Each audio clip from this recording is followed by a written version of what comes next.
How are you guys? Hope you're doing well. Welcome to yet another session here of Amongst the Giants on Forgebreaker. This is our Storm King's Thunder playthrough if you're unfamiliar, if you haven't been here before. Tonight, our party named Bear Team 6 will be facing off or going face to face with an eccentric cloud giant who during their journey to Goldenfields, lowered a staircase about to join the adventurers as they arrive to the island of Cholt. So that'll be pretty exciting. And with that will start our alternating every week with the Ascension campaign game that we are now calling Fell Entropy. So we really look forward to that game. It's going to be a lot of fun. Let's see, the rest of our schedule is pretty much the standard routine here. Saturday is Alliance returning to continue their venture through the Rotten Mangrove. On Monday, Tyranny of Dragons returns back to action after being off this past week. Brewing Storm also returns to start Chapter 2 of their 3.5e campaign. Wednesday, we'll see our Empire party that comes back. Should be a lot of fun as well. So much stuff going on. Kind of makes us a little bit excited here. We got so much other stuff going on. Are you guys ready over here? Hell yeah. Yes. Yes. I think Lucas said he had to restart real quick, but he'll be right back. Okay. Yeah, that's fine. I'll go ahead and do our recap stuff here while we wait. So, last session, Bear Team 6 found themselves continuing through the dripping caves in search of the living villagers of Nightstone. After a little convincing, they were able to have Daphne Featherstone, one of the trapped captives of Boss Hark, lead them to the remaining villagers to the northeast of the cave. As they approached, the oblivious Karsnook would ignore all warnings to keep his voice down and would approach the cavern of the captive villagers. It would provoke a pack of black bats who would begin swarming the cavern, biting and attacking several of the villagers, guards, and even our adventurers in the process. After having a few people fall, the leader of the group of villagers, Morak Yorgray, scolded the party, and more explicitly Karsnook for the neglect, then proceeded to tell the party they should leave the cavern at once. It was at this point that the interim boss of the goblins' last remaining soul, Snigbat, would advise going out the eastern end of the cave, claiming that Boss Hark had set up a trap at the front entry. They would examine the front first and find no ambush or anything at all. And in fact, it was exactly the way it was when they first entered. Snigbat, a bit fearful of retaliation from the party, would explain that she simply wanted to see the ooze in the eastern tunnel dispatched so that she could feel safe again. The party would ignore the request at first, claiming they would go back to Nightstone, bring the villagers back to safety, and then return. It was here that the party was presented with a quest from Morak, bringing the Tressum, the winged cat, that our adventurers had found in the Zelbrin house, to their son, Miros, in Goldenfields. They would return to the cave, and after a bit of struggle, would eventually take down the Black Pudding, but not before nearly claiming the lives of a couple of our adventurers. This would then leave them with only one objective straight ahead, and they would head towards Waterdeep from the dripping caves, where they would notice a floating tower with the mage's hat resting upon the top of it, high up into the sky. A set of cloud stairs would begin to descend and form at the ground in front of them, leading them up 1,000 feet into the air to the entry of the tower. and face to face with an eccentric cloud giant in a purple and golden robe. With Nav's outreached arm holding up the acid-covered halberd, the question, "Can you fix this?" is how we will start our session tonight. Move you guys over to where you were at.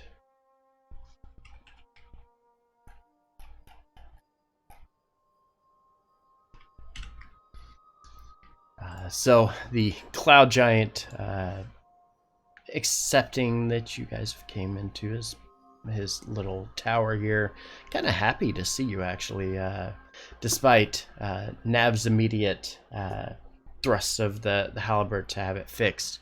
He simply kind of smiles and places a finger on the halberd, pushing it to the side, and says, "Here you are." And as he pushes it to the side, Nav, you notice that it begins to heal itself over time, very slowly, bit by bit, but returns to its normal state once again. I smile and nod at him and then kind of turn around towards Gronkle. I was like, "Gronkle, I think he's a god too. Did you see that?" As you say that, Grunkle kind of puts his hand up and scratches his chin. Maybe. He could just be very large, though. And as you say this, he says, "Allow me to introduce myself. I am Zephyros. I pose no threat to you. My recent investigations have led me to Nightstone. While I didn't see the actions of my cloud brethren, I was horrified to learn of the damage that they had caused." Do you know who did it? I think he just said. He said his brethren. Do you know where they are? He shakes his head and says, "Unfortunately, I don't keep track of my fellow cloud giants.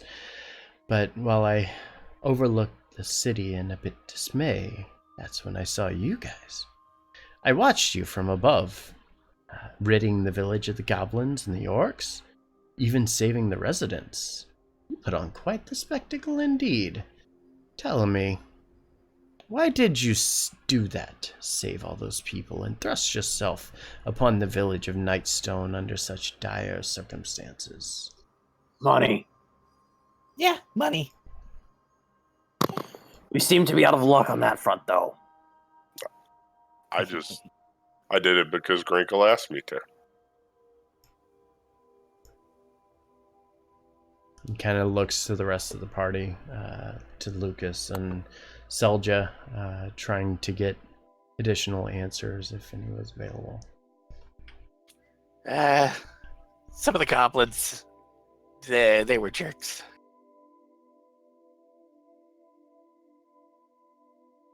So that's why I helped.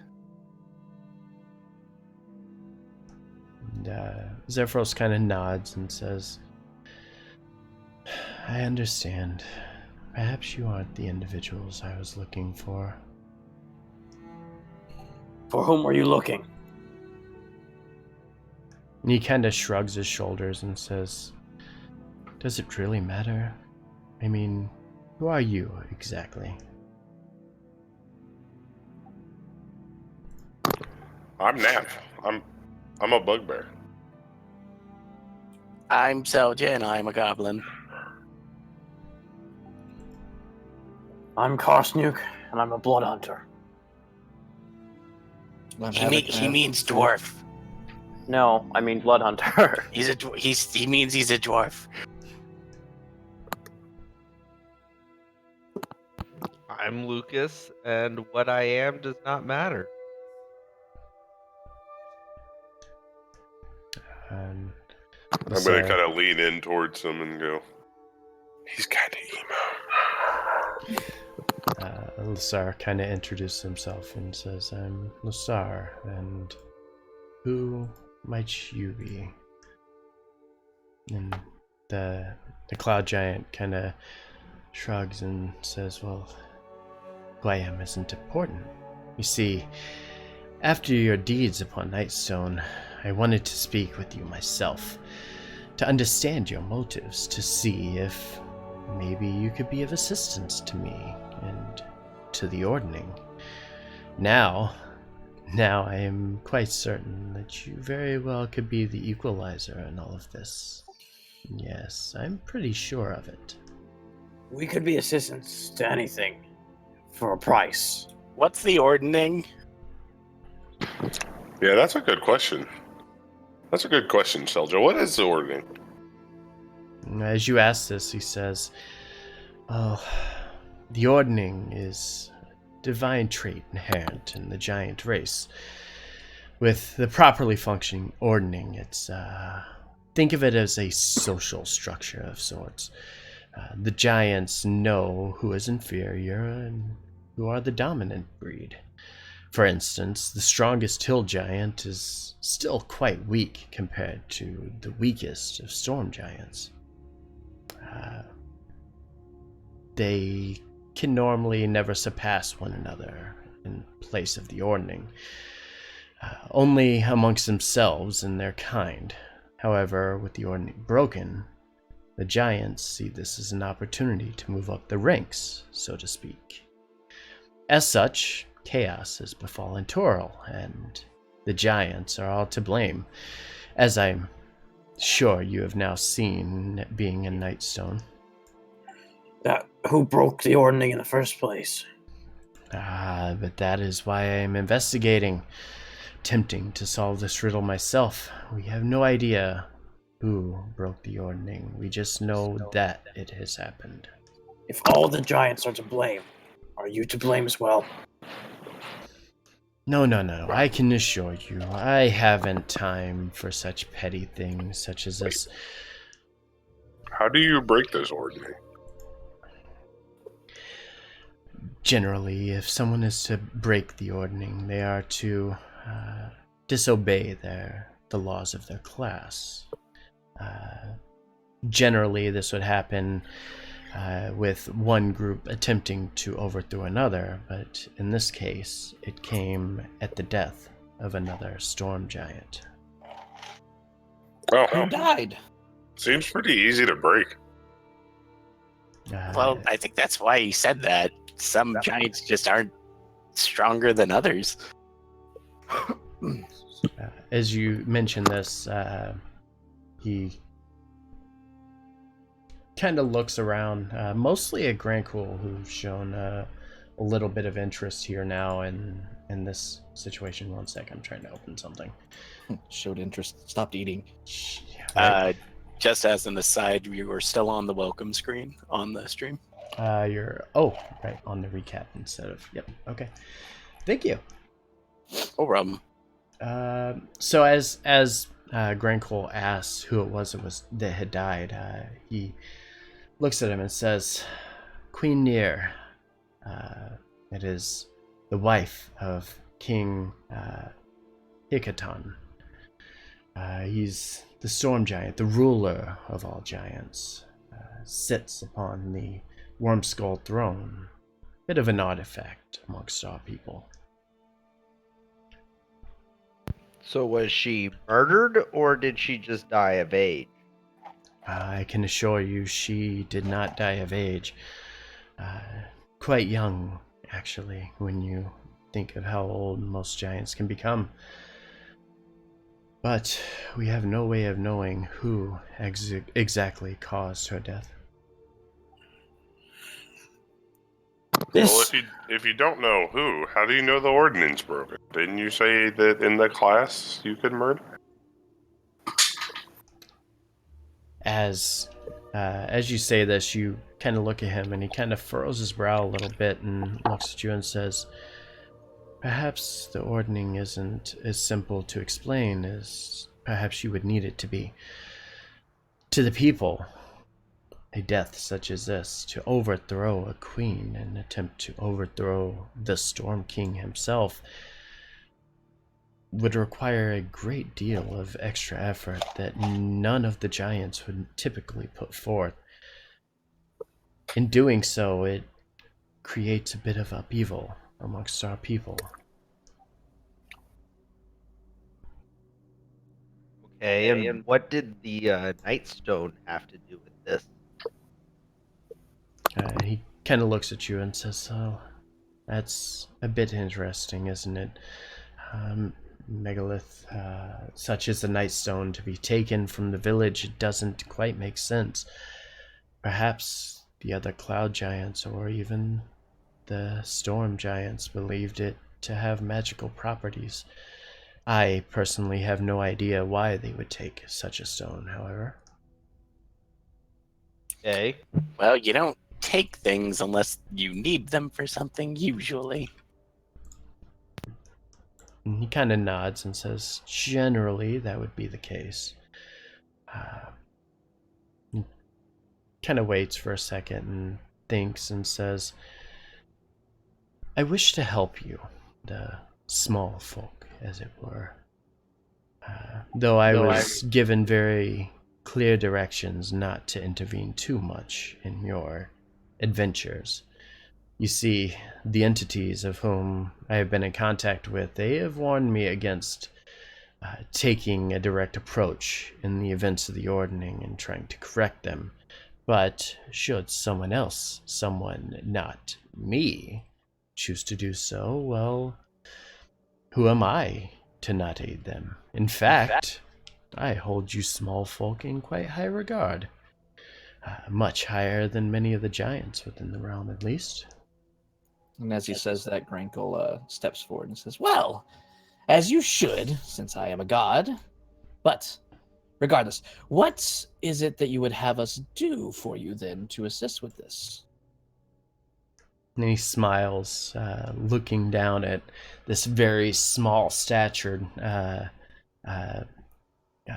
goblin in front of him, and kind of kneels down a little bit, still towers well above him, and says, "For your acceptance, I shall offer you some advice and a gesture of my support for what lies before you.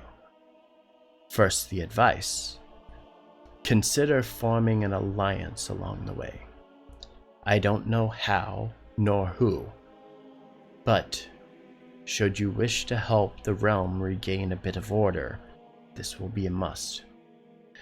While you might be skilled fighters and wizards and other such individuals kind of looking amongst this ragtag group, he says, the path before you is going to require far more than just this."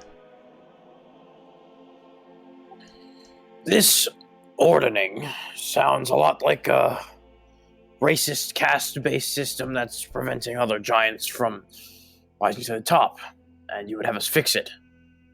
We'd be willing, of course. But at what price would you be willing to pay? As you say this, he looks at you and says, "The price of your life, of course. Should you decide not to take this task and move on about your days, the giants will continue to wreak havoc across Toril and will certainly kill anybody that stands in their way, including themselves. As of right now, there's nothing stopping the storm giants from destroying all of the Sword Coast." I don't know about the rest of you, but you're the first giant I've ever encountered, so if I keep living my merry way, I don't think I'll ever encounter one again, even if they are rampaging. So that leads me back to my question: what's your price? Can I just say that he does not speak for the rest of us? Yeah. Clearly he forgot what happened to that other town that we just came from. Second giant. With We the didn't even rocks. see giants. Yeah, they obliterated the town. With rocks. With just rocks. With just From rocks. the sky. They were pretty fun to push, though. Literally just rocks. That's all They it just took. casually dropped rocks. Well, I'll go east. That's what I'll do if we don't get paid. With that, Grankle kind of shrugs. Says, "Very well. Form an alliance. That's the advice. You said a token. What would that be?" And with that, he kind of smiles and says, "I will take you any place of your choosing. I ask nothing more of you, just that you see this through to the end. The realm will be better for it, of course. Can you take us to where there is money? He looks at you and says, "And where might that be, my friend?" Well, we were headed to Waterdeep. I mean, that was a stop. We were going to Goldenfields to deliver. We were a going to message. Goldenfields. And he looks at the party and says, "Goldenfields? Yes, absolutely. I can take you there. Safe from the long walk and potential ne'er-do-wells down below." We didn't decide yet. Karsnook, if you do this, you'll be able to attach the title Giant Slayer, which will make it sound so much more impressive, and then people will hire you.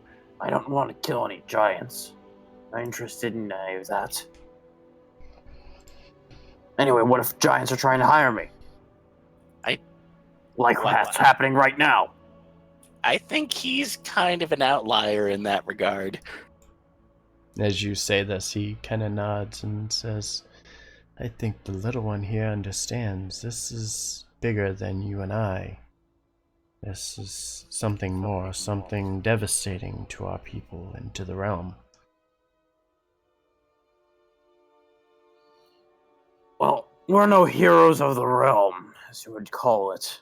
But we could be, and people pay a lot for a hero. They pay even more for a god. You could stay in my company and get paid that way. Maybe, if you don't get knocked out again. I'm looking down at my feet and hands and just thinking back how my life got to this point. Where I'm talking to giants and goblins. Who are making sense. As you guys kind I'm of not making ponder, cents or dollars. as you kind of ponder this, you can see that Zephyros is kind of content with himself and gives this big grin and says, "Or, should you choose, you can walk right back down 1,000 foot of stairs, back to the ground, and continue your path for 6 days, making your way to the same place that I'm going to take you in 3. Well, I'm sold. Well, we makes a didn't good decide if point. that's where we want to go yet. If we can now have the option to go anywhere we want, might there be a better opportunity? I mean, we don't know where anything's going on. Like, Lissar kind of speaks up and says, "We did have a quest to take a cat to the person in Goldenfields." Yes, but I'm sure Selju likes this cat very much. I mean, I do, but somebody owns it. I'm not going to keep it. Also, who says the guy wants to No, keep the that's cat? Sparky Also, Cat. that too. I mean, you can at least let him know that it's there and give him the message, and then, And you that know. his parents are dead. yeah, that. Fine, we go to Goldenfields. I've got nothing better to do. Is that I his mean, you name, could Brad? stay here. I mean, if you want to walk down the cloud stairs, I'd rather take the cloud than the stairs. What was his Well, name? alrighty before? then. Zephyros, right? Yeah, Zephyros, I'll spell it for you. Well, we do happen to be staying here. Might you have accommodations? And he kind of Room and board. frowns. Neri, Neri. He kind of frowns and says, "Unfortunately, I do not have accommodations. However, during your travels, you may use this level of the tower to set up camp. Do as you choose. I just request that you stick to the confines of the first floor. Wouldn't want to break our trust, now would we?" Nope. I don't even see stairs. No, we would not. You just kind of floated down. As I say that, I kind of look up at the hole in the I ceiling. don't think we could even get out of here. And he kind of smiles and comes back to his feet and with a big grin on his face says, "Very well. Then to Goldenfields it is. 3 days journey, roughly 72 hours, or something close to it anyways. In the meantime, if you need anything, I'm just a holler away. Goodbye. I mean, That our just friendly kinda leaves. bugbear needs his halberd fixed. He did fix it. You He were fixed not it. there. You That's fixed right. it. As soon as you Yeah, came you in, he just placed his finger on it. It's like, okay, fine, and cast the mending spell on it, and immediately fixed it. Like, I immediately. forgot about that. And so with that, he kind of grins, steps back, looks up, makes sure that he's heading the right direction, and floats up through the opening in the ceiling that leads him to the chamber directly above. As he goes away, Nam's going to say, huh, I wonder if he's ever hit his head. He seemed awfully cautious. Oh, probably. You did. Zephyros. Zephyros. Oh, he's Zephyros. He Okay. is Zephyros. Yeah, Well, he's gone. So, this big wooden thing, is that a table or a desk? It is for him, it's a desk. For you, it's a stage. All right. Are there drawers on this desk? Oh my god. No, it is like a big, giant table. Damn. Okay. Those statues. Anything that can. Never mind. I'm not stealing. It's just. Okay. It is a long drop, sir. Just saying, you're 1,000 feet over the Sword Coast here. All he would have to do is just pick you up, like, by your shirt with, like, his thumb and his pointer finger and just kind of go, and just drop you off the side if he really wanted to. I was just thinking that he could just kind of flick him. So we agreed to go what? Goldenfields, right? Yeah, so the agreement was he would take you to Goldenfields if that was where you had chose to go. And by the sounds of it, that was the path you were taking. Seemed like the only logical place we knew it, because he didn't really have any leads that he told us about. He's like, yeah, stuff's messed up, but I don't really know who did it. Or Yeah, anything else. he didn't give you a lot to go off of. And as he kind of alluded to as well, he knows things, but he's investigating and he's not sure, and he doesn't want to say exactly what he knows until he's got solid proof of what's going on. That's understandable. So, 3 days travel. You will now sit amongst the tower here. You can spend 3 days doing what you need to, preparing yourself, changing spells. Make sure to take your rations and things of that nature along the way.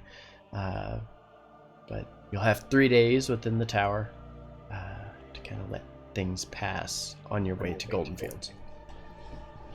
Yeah. Is there any food and drink up here? Every morning he will bring down a kind of like a jar of water that you guys can replenish with. Take like your water skins and refill them, things of that nature. He doesn't have food, but I imagine the others in your party, if you didn't have enough, he would be able to possibly help. Would they be willing? Is the question. I might have to trade food and water. For gold? Al might- No. For gold. I'll starve. I'll starve. It's fine. I mean, You're already that's my only out. option because I have none. Who doesn't bring food? Okay, you know what? How are you already out?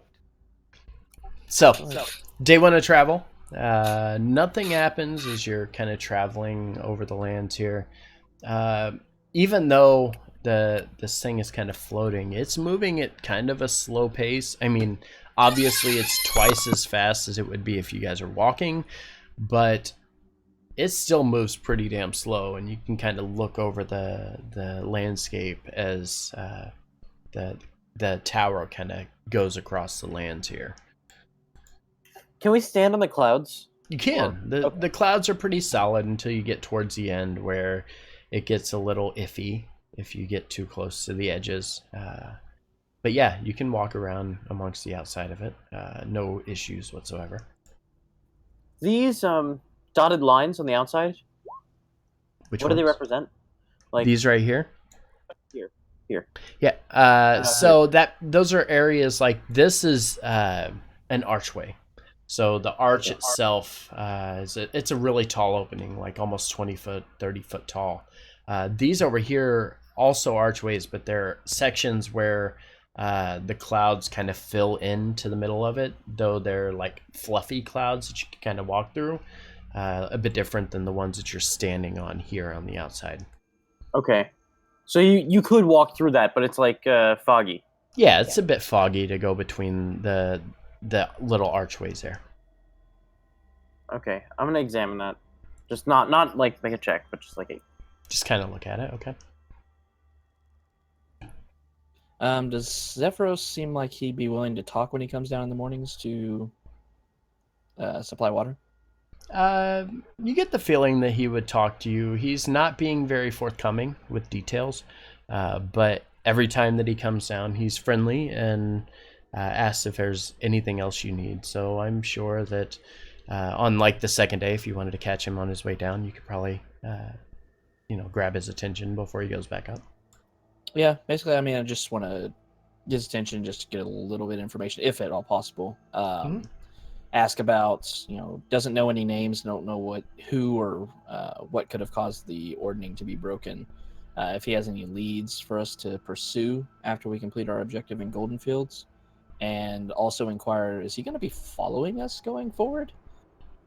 Okay, yeah, that's a good question. Those are fair questions indeed.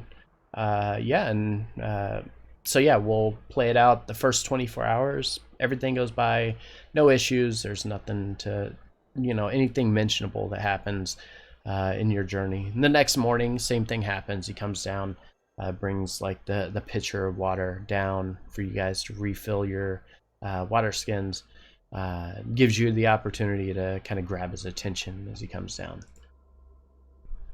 So as he's moving around, everything, Zephyros, you spoke at length about the ordering, and it's still somewhat confusing to me, but it seems like it would have been broken purposely, as in by someone's plans or actions. Do you know who or what or why they would do this? As you say this, he gets a bit of a frown on his face and says, I don't know who. I know that it was done purposefully. Whoever did this meant to do so and meant to cause a disruption amongst the giants, and for what reason, I don't even know myself. I do know that it's going to have lasting effects on all of the giants, including the storm giants who reign supreme over our lands for many, many centuries. And with that, I nod. Say, do you know if there's other, aside from the one that we know about, any other floating castles moving around? I'd really not prefer to not have rocks dropped on my head. And he kind of smiles and says, generally, the cloud giants, such as myself, do fly around in floating castles. If you are going to ever run into falling rocks, they will probably be the ones to do so, though I haven't been tracking them of late, so I have no idea what they are actually up to. With that, Grankle kind of taps his chin again, thinking. Says, so... He thinks a little bit more. Says, we goblins, we stick together in groups and tribes and help one another out, usually. Do cloud giants not do the same? And he looks at you, almost serious look, and says, generally all of our people do, but I'm a bit of an outcast, so to speak.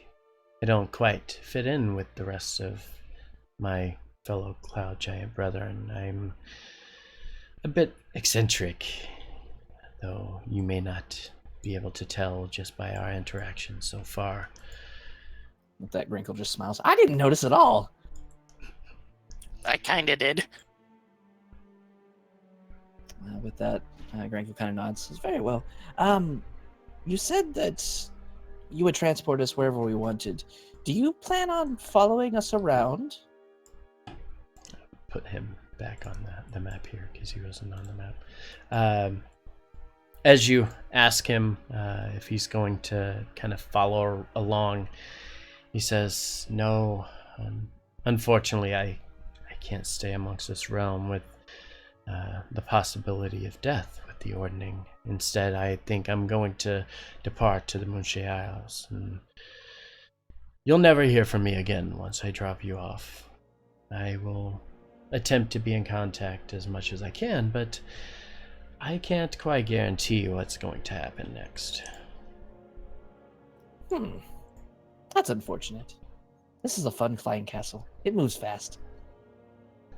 And he smiles and says, "Indeed it does."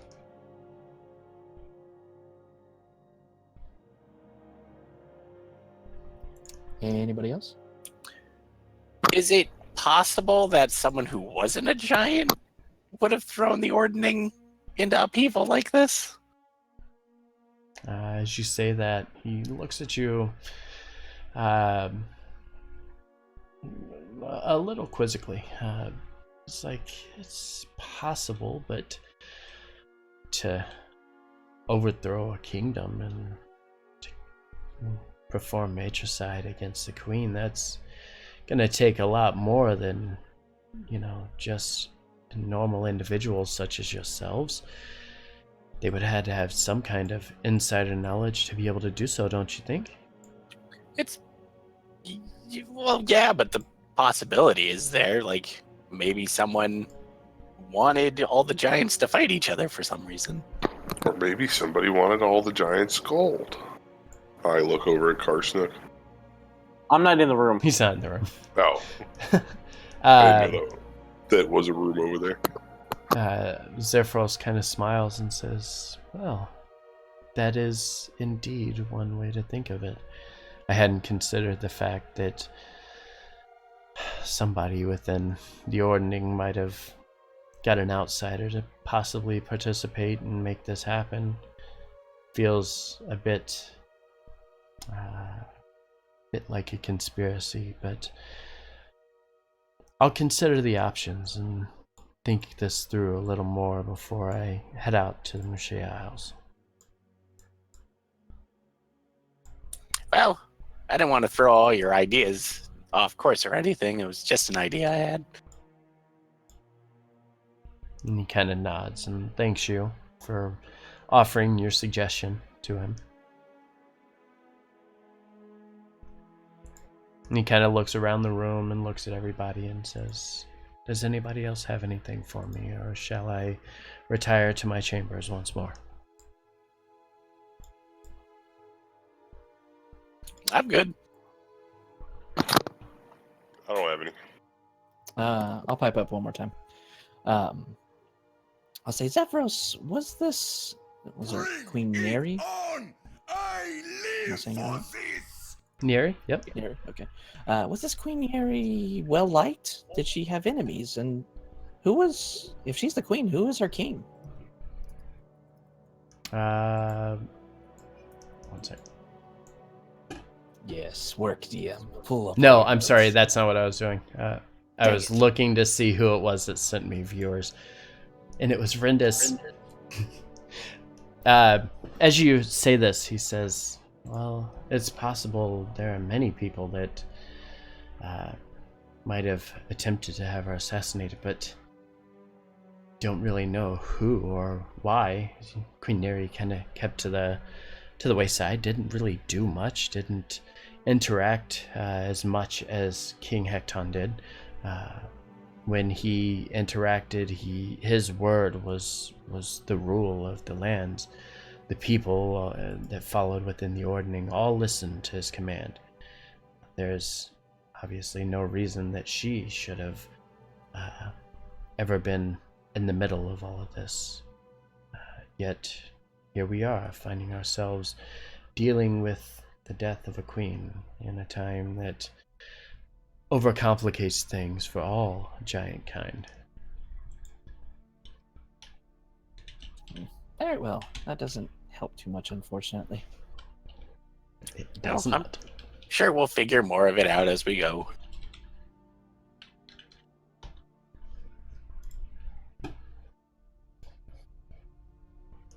kind of as you guys, the conversation begins to come to an end, he kind of smiles and says, "Very well. Again, if you need anything, you just let me know. I'll be in the chambers above." And again begins to levitate off the ground, heading through the opening in the ceiling and back to his chambers up above. Is Carsonek still outside? Yeah, I'll have wandered in or something. I'm just checking out the outside. It wouldn't take me too long, like 2 days. yeah. It wouldn't take him 2 days to do that. Okay. Okay. Boy, I hope he doesn't sleepwalk. All the holes in this tower. And Rendus, It thank would be you for kind the of funny host. to see, though. Very much appreciate it. We're just gonna wake up alone, tomorrow and yeah. like his leg is just sticking out of the hole. Wait, is it cold up here? It's a little chilly. Okay. It's not freezing, but it's a little cool. So yeah, anything else before we progress through the day? No, I'm just gonna eat, sleep, do All bugbear right, things. sorry, one more thing. Just to confirm, we're about 1,000 feet up, right? Yeah, something Okay. close to that. Okay. All right. Good. Okay. All right. So yeah, a little bit more time passes. You reach past the 48-hour mark, starting into the beginning of your third day. Everybody kind of heads to bed, and super early in the morning, you begin to hear the sound of flapping wings that begin to circle around the outside of the tower. Begins to awaken you from your slumber. As you peer out through the openings at the side of the tower, you spot 9 very thin, lightly armored individuals riding giant vultures that begin to circle the tower itself. It's but 3 bells in the morning, and with the party set to arrive in Goldenfields later that evening, still have a bit of a journey up ahead. The vultures who continue circling around slowly begin to land on the cloud. I need to do some stuff here. One second. Slowly begin to, one by one, land onto the cloud itself directly to the southern end over by the doorway. The vultures kind of stopping a bit quietly because it's cloud top, staying grouped up around the entryway, whereupon 2 of the individuals begin to dismount. Individual here and the individual here, kind of stepping forward a bit. They approach to the tower, but stop just before the entryway, and immediately the one to the left side of the group begins to speak up loud enough that it echoes through the chamber that you're in. And he says, "On behalf of the all-powerful Cloth, we demand to speak with the master of this tower at once." Zephyros! You have visitors! Karstook, for the love of God, please. I believe we all serve cloth. We're all wearing it right now. I'm wearing leather Yes, but what are your pants made of? pants. As you kind of peer out, you're taking a look at this group here. You look amongst the riders, you notice that most of them are wearing steel helmets that cover their eyes and resemble a stylized look of the head of a dragon, painted in a deep, almost blood red tone. The 2 that stand before the entryway wear red cloaks that drape over their heads slightly. Them as well, wearing the same helms as the others. One of them equipped with a shoulder bag adorned with a smiling face upon it.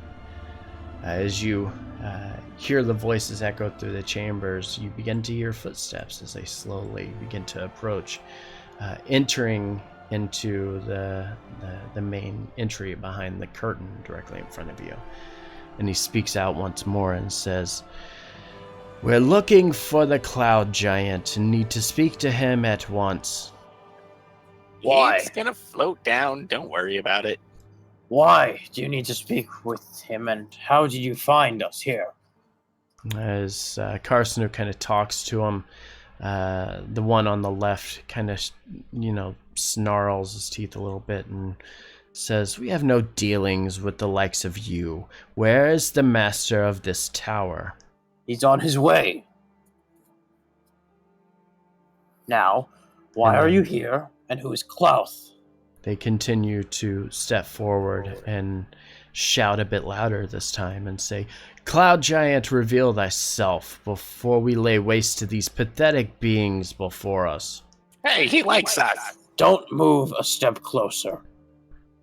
And I'll unravel my whip just down my side.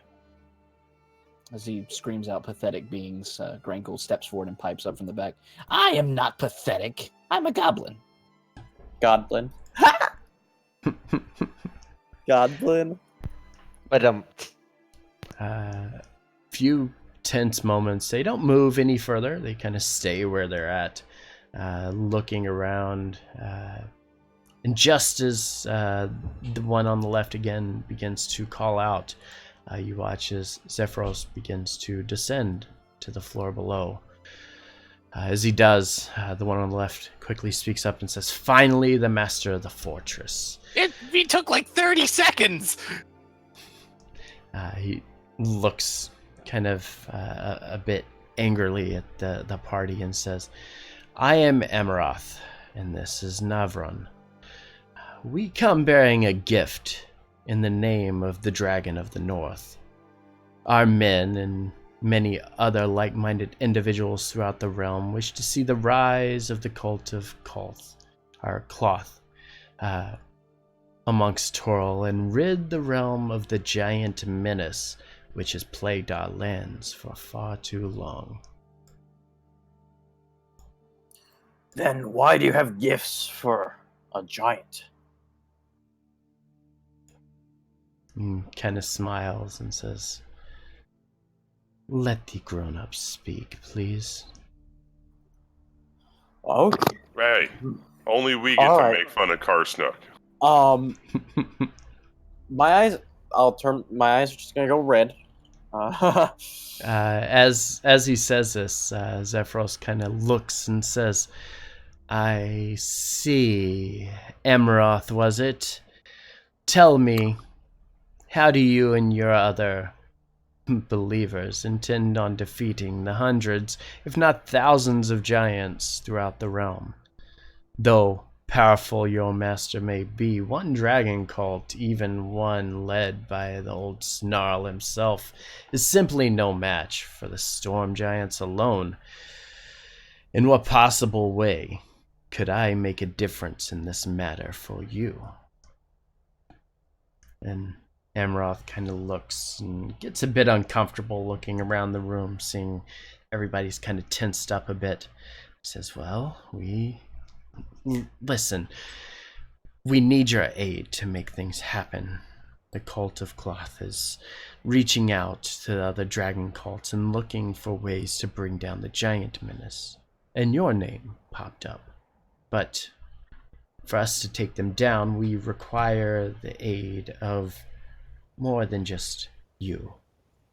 After all, you're no consequence to our master. We were able to find you here. We knew exactly where you were at. Besides, we come bearing gifts, and all that we ask is that when the time comes, you show your support to the rightful ruler of the Sword Coast.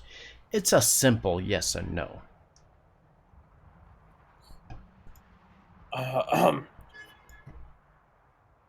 Why would a giant help dragon people take down other giants? What makes you think that he'd even think? Wait, what makes you think that he'd even consider doing such a thing?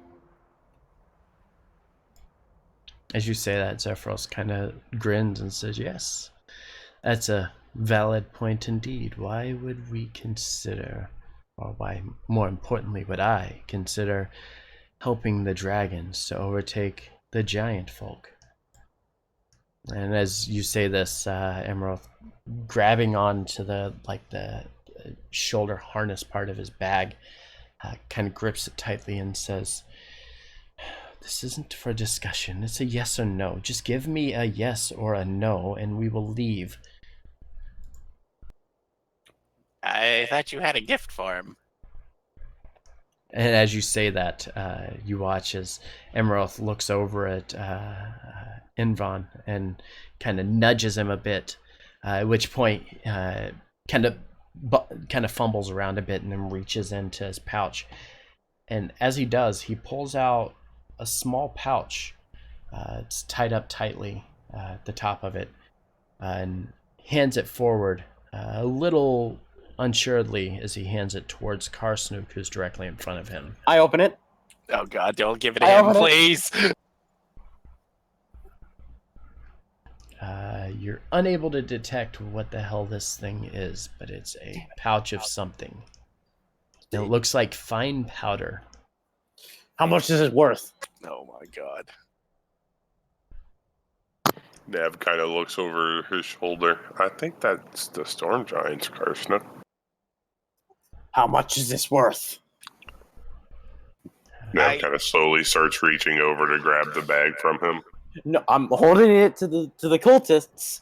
How much is this worth? As soon as you hold it forward and question the worth of it, they quickly grab for their daggers and point it to your neck and say, "It belongs to the Cloud Giant."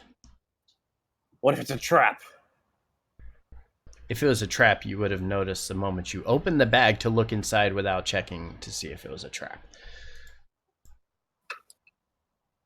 I'm pretty sure something bad would have already happened by now, because you already opened it. Fair point.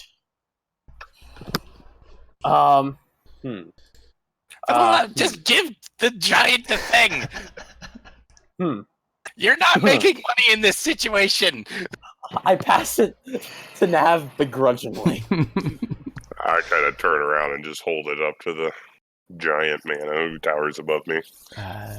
The giant kind of reaches down, grabbing onto the small pouch that could, fit on like a fingertip. And he kind of holds onto it a bit and smiles and says, "Please, will you excuse me for a moment? I need to retire to my chambers briefly and get my wits about me before I make a rash decision. After all, you have interrupted me during my slumber, and I feel that I should give you full consideration before giving you an answer." And as he does, you watch as he slowly begins to levitate back up to the second chamber, or the second floor of the chambers, kind of stepping away from the opening a bit, leaving the party face to face with the two individuals in a bit of awkward silence. The one on the right kind of looks around a bit and says, "Huh, it is kind of nice, don't you think?" And as he does, Amaroth kind of groans and smacks him across the back of the head, and you hear a hollow thud kind of echoes through the chambers. Hollow? Mm-hmm. You know, the sound that you get when you smack somebody in the back of the head. Yeah. When one doesn't have any brains and they get smacked in the back of the head, there's a hollow sound. There's a hollow sound. Yeah, no, I just explained what has just gone down, please. Huh. Nav smacks Karsnook in the back of the head hard. Hollow sound Ouch. resonates around the room. There is a thunderclap, unlike the fury of which has never been heard. Okay, 1 second. I need to do something. So are we all in agreement that that was basically drugs?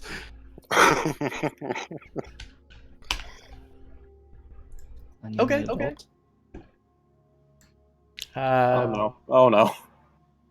A few moments pass, not too long, maybe 2 or 3 minutes, and Zephyros slowly begins to descend back into the first floor of the tower, kind of clears his throat a bit and turns to the visitors and says, Unfortunately, my friends, I must decline your offer. It would seem I cannot be of assistance at this time, and I must ask that you leave at once. So wait, neither of the people answered my question? No, they ignored Okay. you. They told you they were not there for you at the beginning. Ouch. All right. Yeah. Yeah, they didn't care about you at all. I feel like you have to be used to this at this point. The two individuals kind of grudgingly concede his request and turn away and slowly begin walking back towards the door.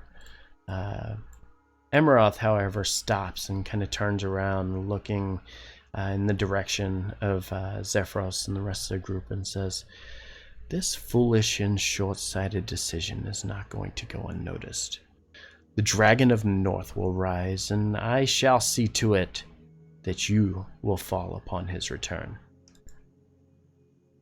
And as he says this, the both of them continue out and make their way back out onto these giant vultures before slowly beginning to take off and fly away into nothingness. So, what the hell? Hey, Selja, you turned into one of those things? Flying is a little hard. As they leave the area and all of the giant vultures begin to disappear, he looks at you guys and says, "Those, my friends, are cultists of the Dragon of the North. Cloth, the red dragon, hails from Clothenvale, a narrow, winding valley through the mountains west of Mirabar. Thanks to an ancient and powerful magic, the valley is warm throughout all of the year, an oasis in the frozen north. Within the expanse of this lair is the old Snarl himself, and he is also known throughout the realm by such names, should you ever hear it. He lies on the ledge high upon the valley walls, surveys the domain down below. A terrifying beast, really, for even I am of little match for a beast of his stature." Sure, that's cool and all, but what about? But why were they asking for your help then if he can do it himself? He's so powerful. He kind of looks at you and says, "Well, it's obvious that Cloth is seeking a bit of aid to bring a halt to the giants and to their ordering of sorts. But I simply cannot stand by a beast whose deeds are often negated, whose deeds often negate any form of kindness that he may portray, such as these gifts." He looks at you and says, "If he's searching for help, then he's searching to destroy the giants. And as such, I cannot abide." Speaking of gifts, what was that? Hey, DM. Mm-hmm. Can I do a nature check to see if I know anything about dragons? You sure can. Oh, I don't know. Okay. You know dragons exist throughout the realm, and the name Clouth sounds strange, but somehow intimidating. I'm also gonna give a nature check on that. Absolutely. 13. Yeah, so as you begin to think back a little bit, you've heard stories of Clouth. He's a pretty terrifying beast, He's known more for his betrayals upon dragonkind. He's a red dragon that simply does not stand for any other beast and will slay any worm who might oppose him or even rival him in power. He also has a secret, though not many have discovered what that secret is, that makes him as powerful as he is. It's been rumored throughout the realm, but it's not something that's well known, not something you would know of yourself. Well, I mean, I didn't take that elective in Goblin College, so. You did not. Zephyros. I do know that dragons do have a lot of gold, though. Yes. I look up. Also, would this dragon have been involved in the death of the queen, possibly? Now that we know he wants to take over everything. As you say that, he kind of frowns for a bit and thinks and says, I wouldn't believe that they would. I mean, let's face it, Cloth is not a stupid individual. If he was to attack the storm giants, that'd probably be his death. Even as powerful as he is, there's no way that he could stop all of the storm giants in the process. No, but if he were to have someone kill the queen, it would destabilize the giants as. Would it not make them easier to be overthrown? Kind of grabs at his very thin, kind of stringy beard and says, yes, that's an interesting idea. Perhaps he was just offering assistance to somebody, attempting to make his problems go away, and inevitably created new problems for the rest of the realm. Well, it's certainly one way to look at things.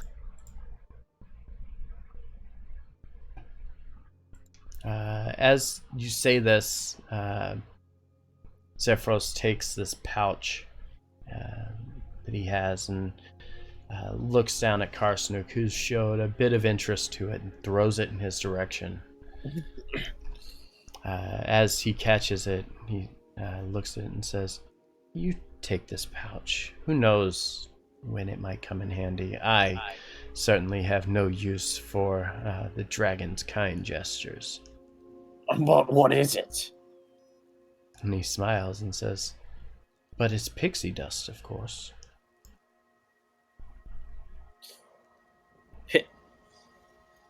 How much is this worth? You're the only person I know who can be given a magical item by a giant and immediately wonder how much you can pawn it for. No. I just want to know. I'm not actually saying I'm going to sell it. Yep. Yeah, he's gonna sell it. Uh-huh. I'll use most of it and then fill it with sand and then sell it for the same price. That's actually kind of smart for you. He kind of looks at you and says, "I'm not sure how much it's worth, but judging by the amount in there, which obviously is not a lot, there's roughly 10 pinches of pixie dust, so I suggest you use them wisely." And this will allow me to, I presume, fly. Can allow you to do many things. Yes, you can fly. You should pinch some on yourself right now and go jump off the side of the cliff or cloud and try it out. I'm not as stupid as I look. Go. You finish that sentence, Karsnick. You finish that sentence and look me in the eye. Finish it right that now. sentence. Like I said, I may be stupid, but I'm not an idiot. Okay. I guess mark down 10 pinches of pixie dust there, Karsnick. I 10 shall do such a pinches thing. of pixie dust.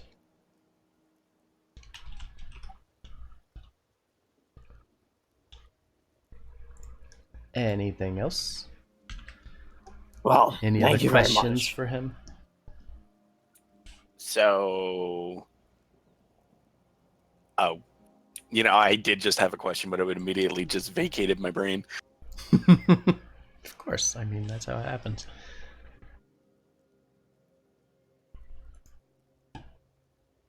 If they're a dragon cult, why do they ride birds? You think they just have dragons to spare? Or like the dragons are going to be willing to have people riding them? Yeah, I mean, he's got a point. I mean, why would dragon cultists use dragons to ride on their backs as slaves? They wouldn't do that. I mean, they could. That'd be really cool, but the dragons don't look very kindly upon that.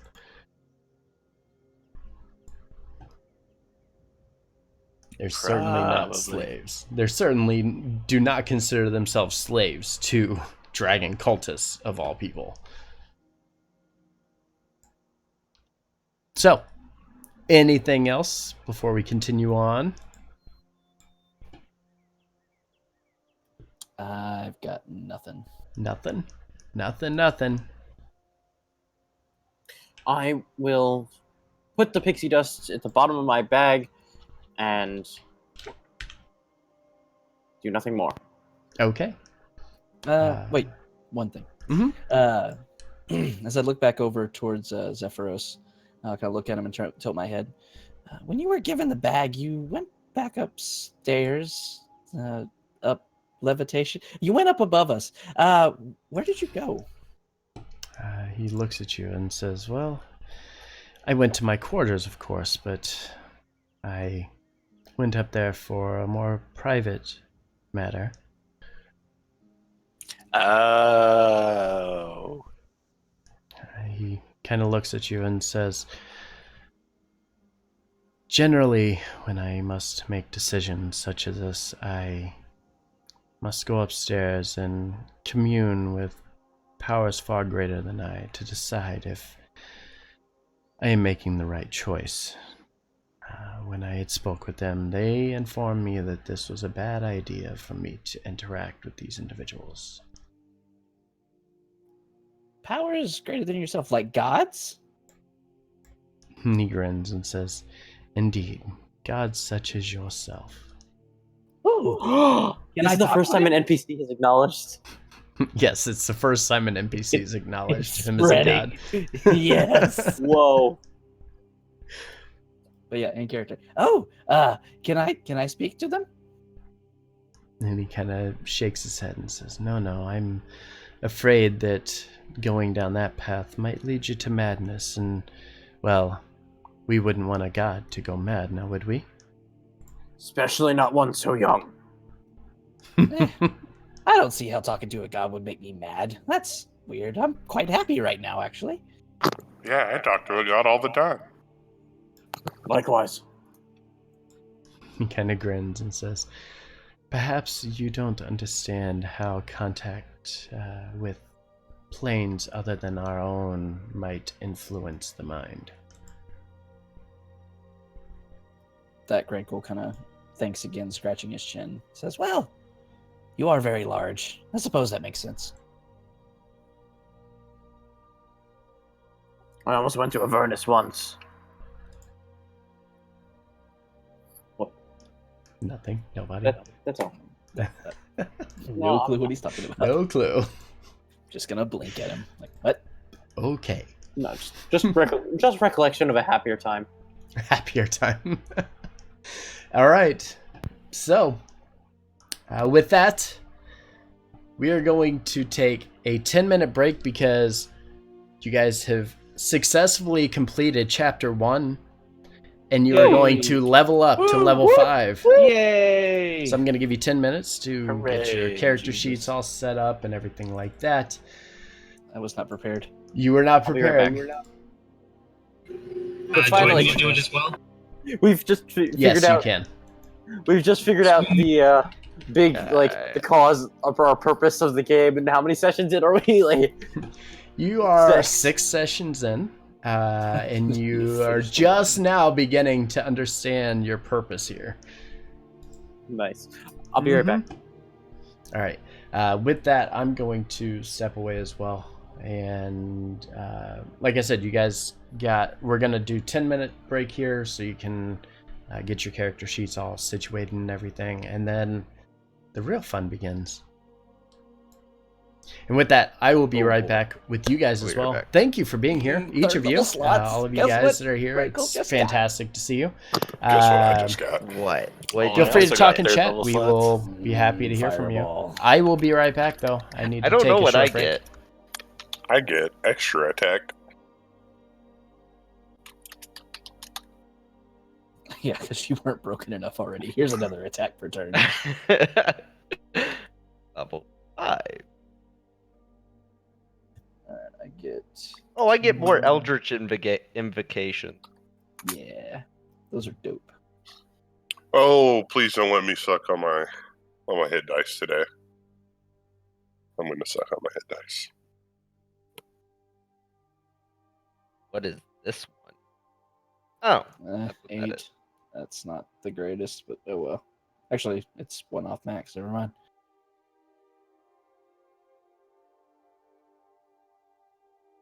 Animal.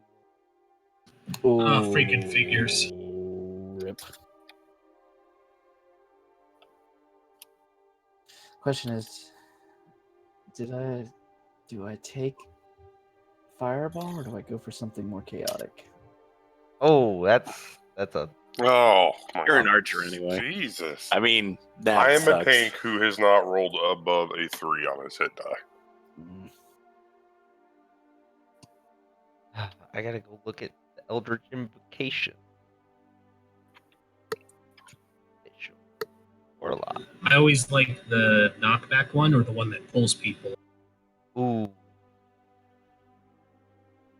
Although that would still require me. Yeah, he You just get, Eldritch arches. Blast. Yeah, he just arches. He just Do shoots you have arrows. Eyes of the Runekeeper yet? Oh, Because those are dope. Read any and all text. Oh, well. It's broken as hell. I get oh second yeah, level that one spells takes too. off really well. Runekeeper is good. Eyes of the Runekeeper is it's the most broken invocation in my opinion, because you literally can't not read something.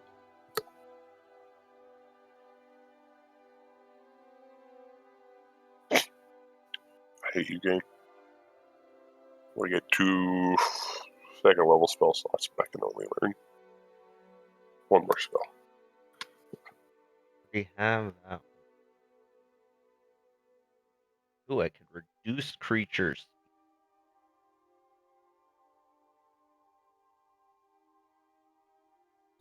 Mel's Minute Meteors is super. Ooh. Hell yeah! Carson gets a max. Hey, maybe he won't get killed by a lady with a hand crossbow. I wouldn't count on it. And I forgot to factor Only that I had one. resistance to all of that.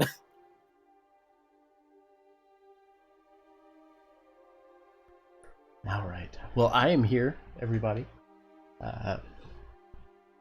Thank you for tuning in.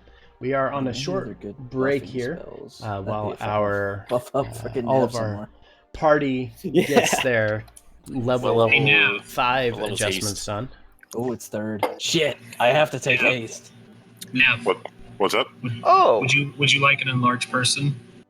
I already have it. Yeah. We already do that.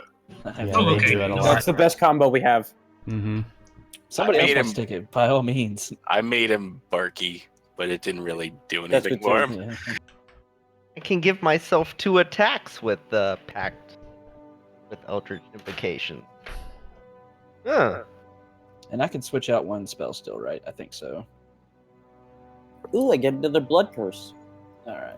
Agazar's Scorcher is going to go away. I'm going to take Fireball and Haste. I think that's a good plan. So I'm glad that this panned out so that you would hit level 5, because now the kitty gloves come off and it's going to be very dangerous. Now I'm going to be showing you every roll that I make.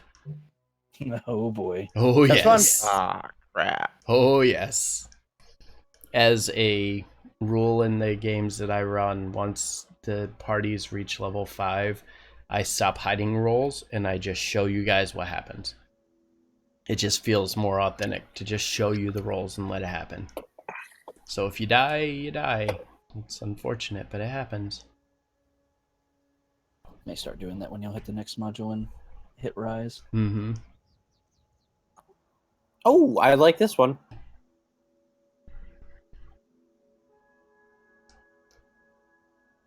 Yeah, I'll adjust spells around and find something more chaotic later.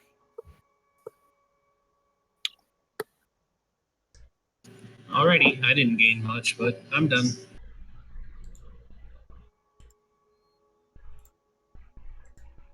Oh yeah, I forgot you're here. Hi. Hey, Yes, I am here. I haven't shown up yet. You haven't my shown up spell yet. slots are 3rd level now. I just got 2nd level. Hooray for multitask. Or multi-class. Oh, I get another cantrip.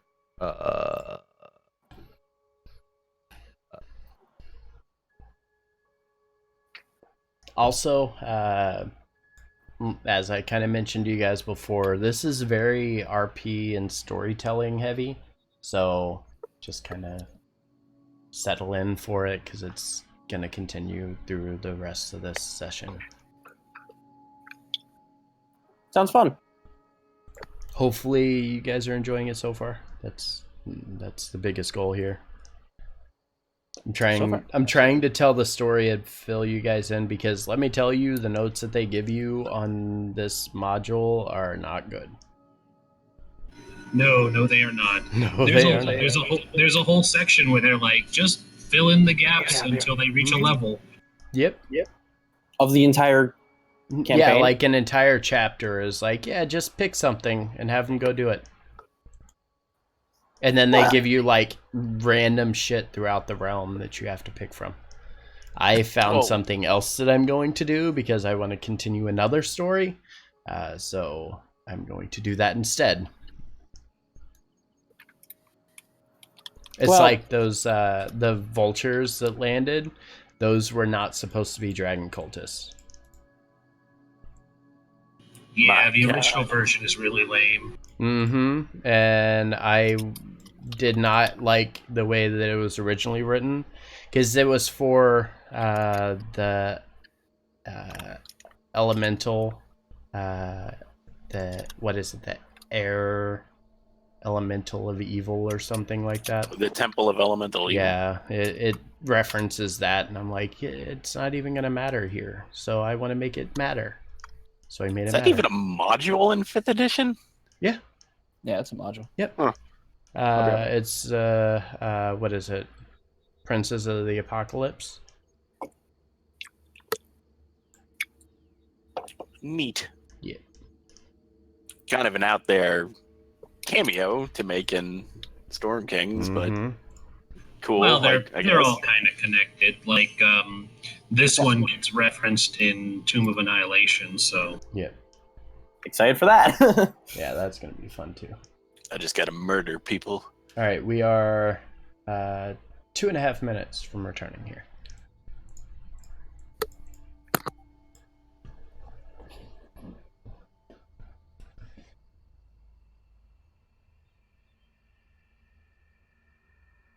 I'm gonna hit the bathroom quick. Yeah.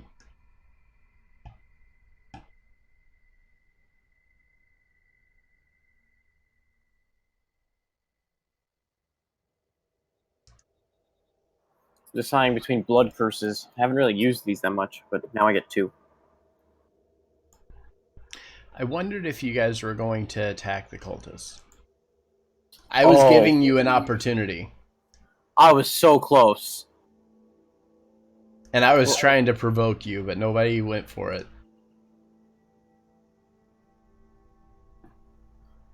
I was so close, honestly.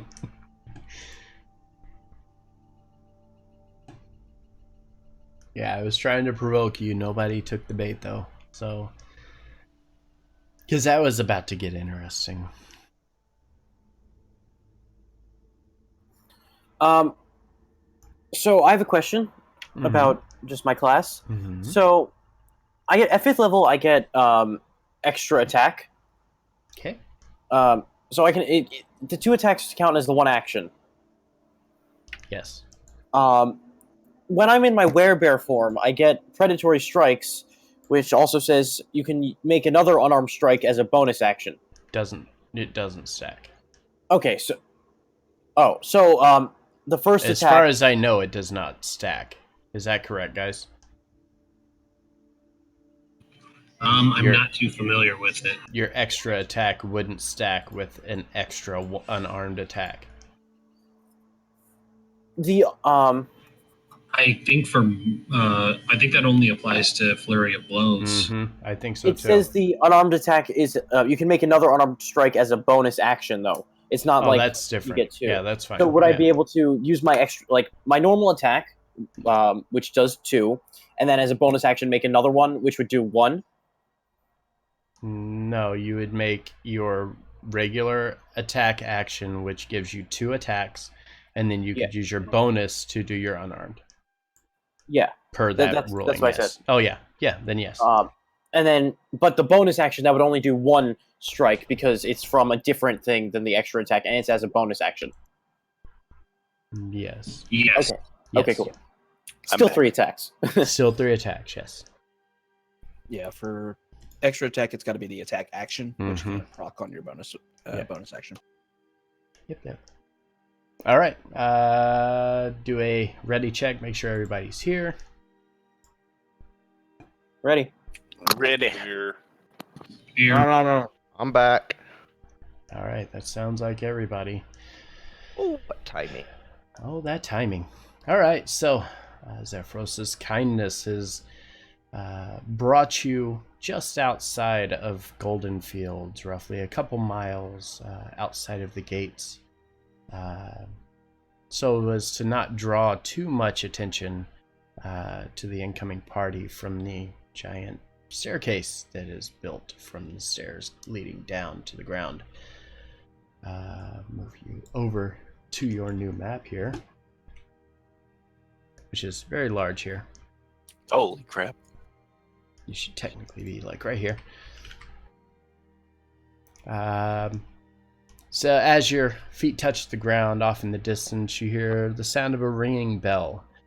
At first it sounds constant, but the more you listen to it, you realize that it's tolling 9 times, giving you the indication of the hour of the day. As you continue north along North Furl Trail, it ends before a very magnificent stone gatehouse in the southwestern part of a wall that features the carving of images of a full-figured woman cradling several cornucopia. The 60-foot-high mortared stone outer wall is built out into the watch posts. At several points, spaced roughly a mile apart all the way around the outer wall, with stone pagodas and barracks at each of these locations. These watchtowers have an unobstructed view of the surrounding countryside. At a quick glance, kind of around the outside wall, brings your attention to several segments in need of repair. It would seem that time and weather has begun to erode some of the mortar, creating ruts between the stones. The gatehouse directly ahead, which you guys, I need to move myself there, hold on, so I can point to it. The gatehouse directly ahead, which is up here, as you guys begin to approach that, is a fortress in its own right. Above all, it's very thick wooden doors directly ahead. Let's see, hold on. I'm reading my notes here. It's kind of messed up. 2 very large, thick wooden doors block the pathway going straight through. And various slits built into the mortar itself, peering down into the direction of any visitors that enter into the area up ahead. Entry into the village is closed off by these 20 by 20 large double doors, built almost seamlessly into the walls themselves. And you all should have access to move the token, I think, hopefully. Yeah, there we go. Everybody kind of clicks and drags it everywhere. This is a terrible idea. It was a terrible idea, wasn't it? I think This we all isn't have. gonna go poorly at all. No, not at all. I think we all have the ability to edit the bio of it too. Uh-huh. That wasn't planned at all, was it? As you begin to approach the entryway, you're greeted by 2 sets of guards flanking either side of the path ahead leading into the town. The two groups, there are 4 very well-trained and well-armed individuals standing at the front and rear of the groups, with 3 lesser armored and geared individuals in the middle of each side. One of them, a kind of rugged-looking human male, kind of steps forward, looks over the group, and says, "Halt, goblins! You have no business with you." Hi! You said this is a man. What's he look like? Kind of rugged looking, older, kind of. You look at him as like a kind of somebody who's been through a lot of like wars and battles for the city. As I mentioned, he's very rugged looking. Looks like he's ready to kind of throw down at any moment if he needs to. Okay. So as he says that, Grinko will walk up, and I'll look up at him and say, "I am no mere goblin, my friend. Hey, Ken. I am a god, and we're here to see a patron of this village. We have news for him, as well as a kind of look over at Selja, a pet, I guess." I have a tressium that his family owns. Or tressum. As he kind of looks at you, he raises his hand a bit, and as such, you hear the sound of knocking in the guardhouse up above. And after a couple of moments, an individual kind of peers his head out and says, yes, what is it? Can't you see I'm trying to rest here?" And the guard, visibly frustrated, lets out a bit of a sigh and kind of shouts up and says, "Castellan, these goblin folk and their friends wish to enter our walls. Seems they have a tressum of sorts, but they don't tell me why or what they're doing coming into our village."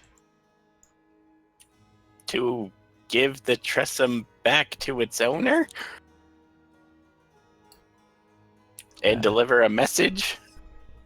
And as you say that, the Castellan kind of looks down and says, "And who is the message to?" Yeah, guys, who's it to? As he The says that, Tressum's owner?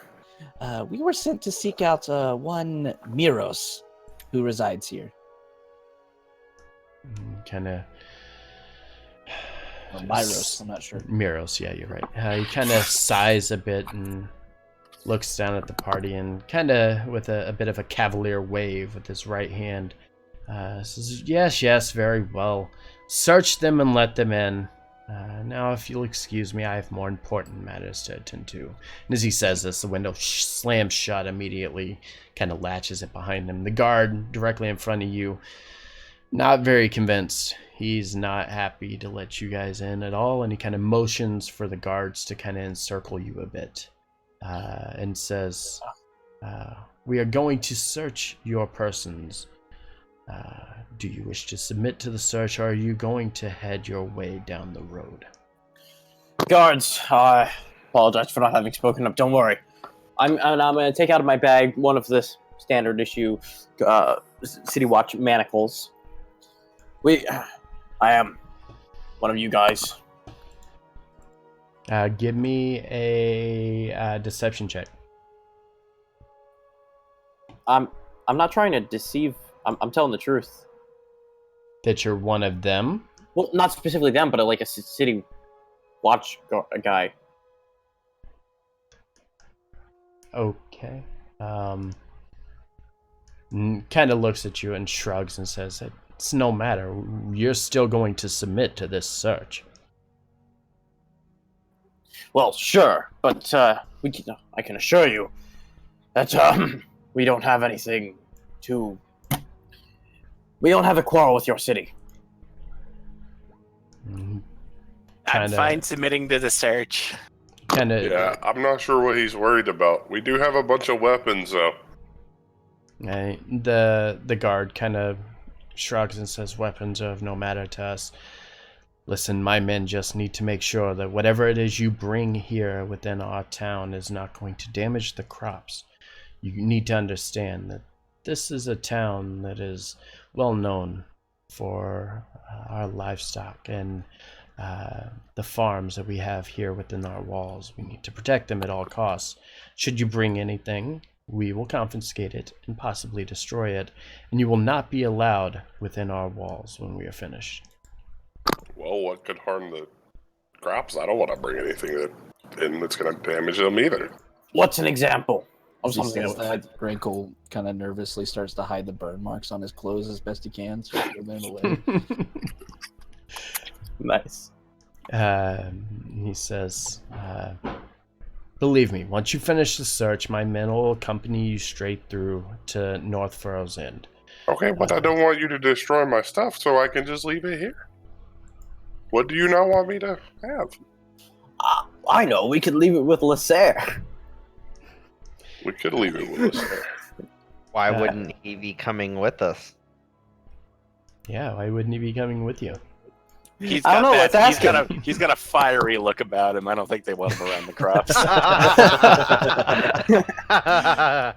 So as you guys kind of say that, the guard motions, and you notice that these guards, they're looking for very specific stuff, and as they kind of look through, they're looking for pesticides, any kind of termites or bugs that would do damage to crops, anything like that. And as they're looking through, they care not about anything else that you have. They're kind of digging through your bags, and it doesn't take them long. And as soon as they finish, you watch as the lead guard kind of raises his hand and motions again. And you hear a bunch of footsteps echoing through the guardhouse directly above.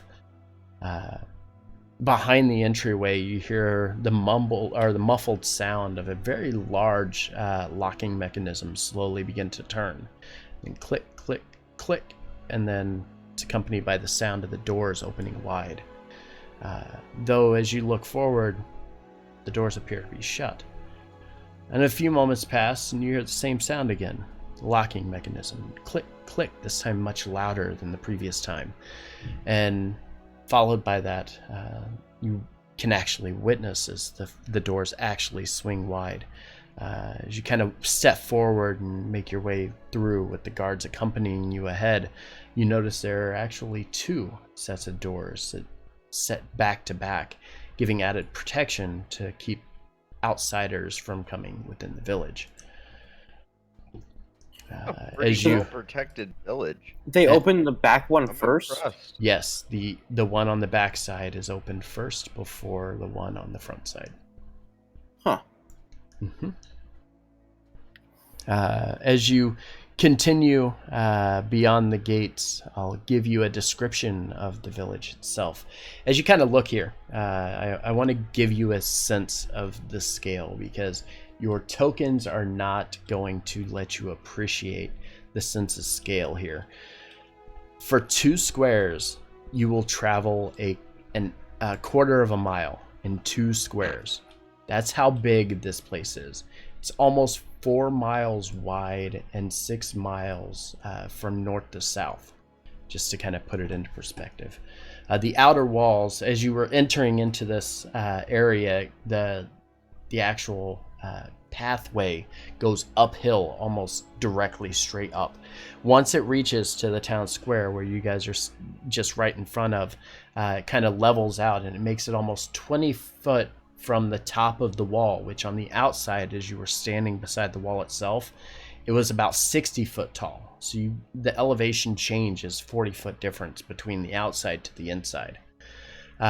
Beyond the gates, a dirt road kind of crisscrosses the interior of the compound that provides passage between and through the fields and the orchards. Roads run along the inside of the wall, connecting the various watch posts around the building, which can be found in locations such as this. And I need to move to the right layer here. So like this one here, and down here, all of the little watch posts all around the outside edge of the map here. During harvest season, wagons make their way between the fields and gather the food and grain, transporting it to the cellars beneath each of these watch posts. And you see as some of them begin to load some of this down into the cellar. This area here gives you an idea of the pathway that they would take from the outside of the cellar here, and makes their way all the way downstairs for storage. We lost Rez. Okay, let me know when he's back. And actually, Havoc, can you grab him when he comes back? Yeah, I'll be watching. Thank you. And they keep all of the food kind of under lock and key down there. And the caravans run between here and Waterdeep and other settlements, which drop back and forth, trying to provide, grain and fresh fruits and vegetables and even, pigs and things of that nature from this area here. Many of the orchards and stuff, providing, like I said, mentioned of fresh fruits, or also berries, rhubarb plants, and other such fare around the area itself. As you kind of peer around at the guard stations here, each parapet features a 30-foot tall stone pagoda topped with a weather vane. The wooden statue of Shantae stands in the middle of each pagoda, holding a very large bronze gong and surrounded by cornucopia. Next to each of the pagodas are one or two stone outbuildings that serve as barracks. A 10-foot wide, moss-covered stone staircase leads to the top of the parapet down into the compound itself. Each parapet is complete with a set of iron-bound wooden doors that you can kind of see just barely from where you stand.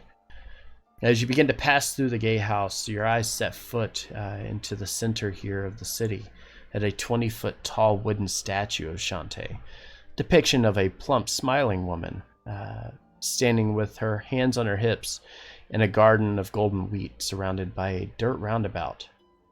North of the statue is a stone building where these two individuals are standing in front of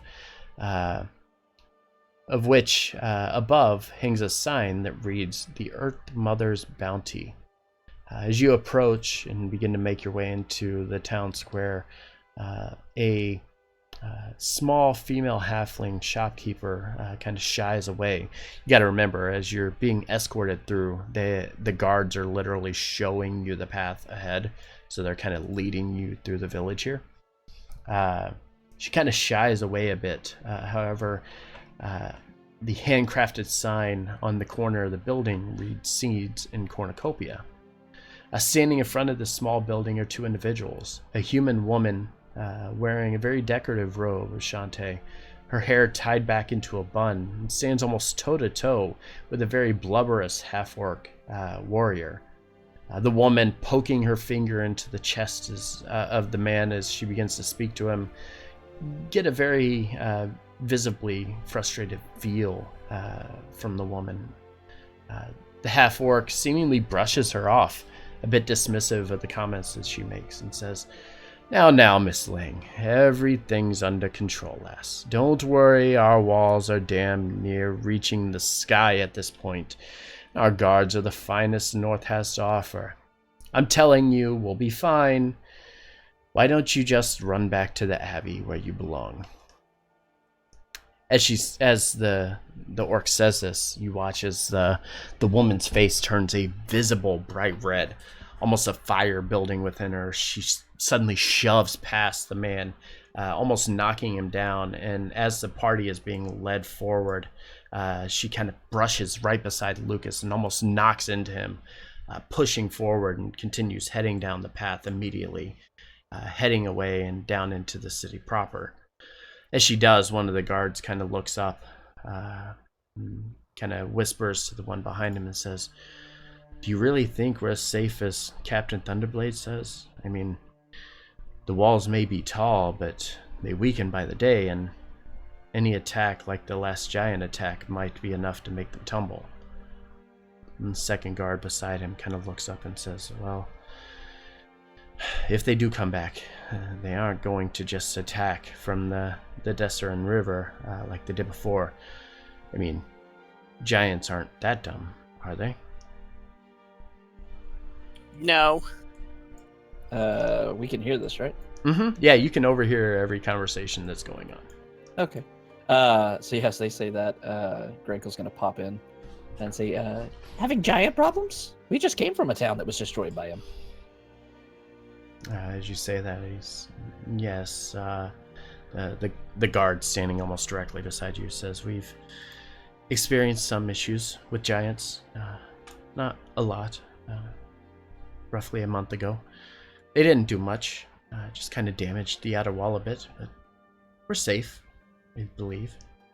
No, you're not. You should reinforce the walls. Does he look sure? I mean, does it seem like he believes what he's saying?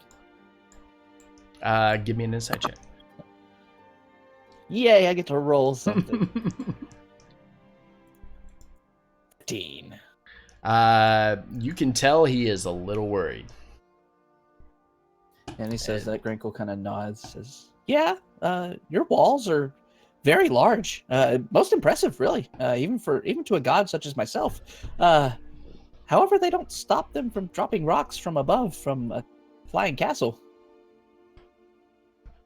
As you say that, he kind of nods and says, yes, I agree. It doesn't stop them from bombarding us in any way. Hopefully, Captain Thunderblade will listen to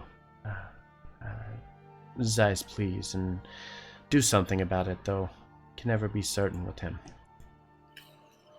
Well, what are the giants destroying anyway? Some wheat? Anyway, do you happen to have armor here that I could visit? As you say that, the lead guard kind of looks back at you and says, this isn't time for you to visit. You're under our custody until we say so. Could I, under your custody, visit an armor? You could take me there. He doesn't even acknowledge you as you continue forward, seemingly not paying any mind to you whatsoever.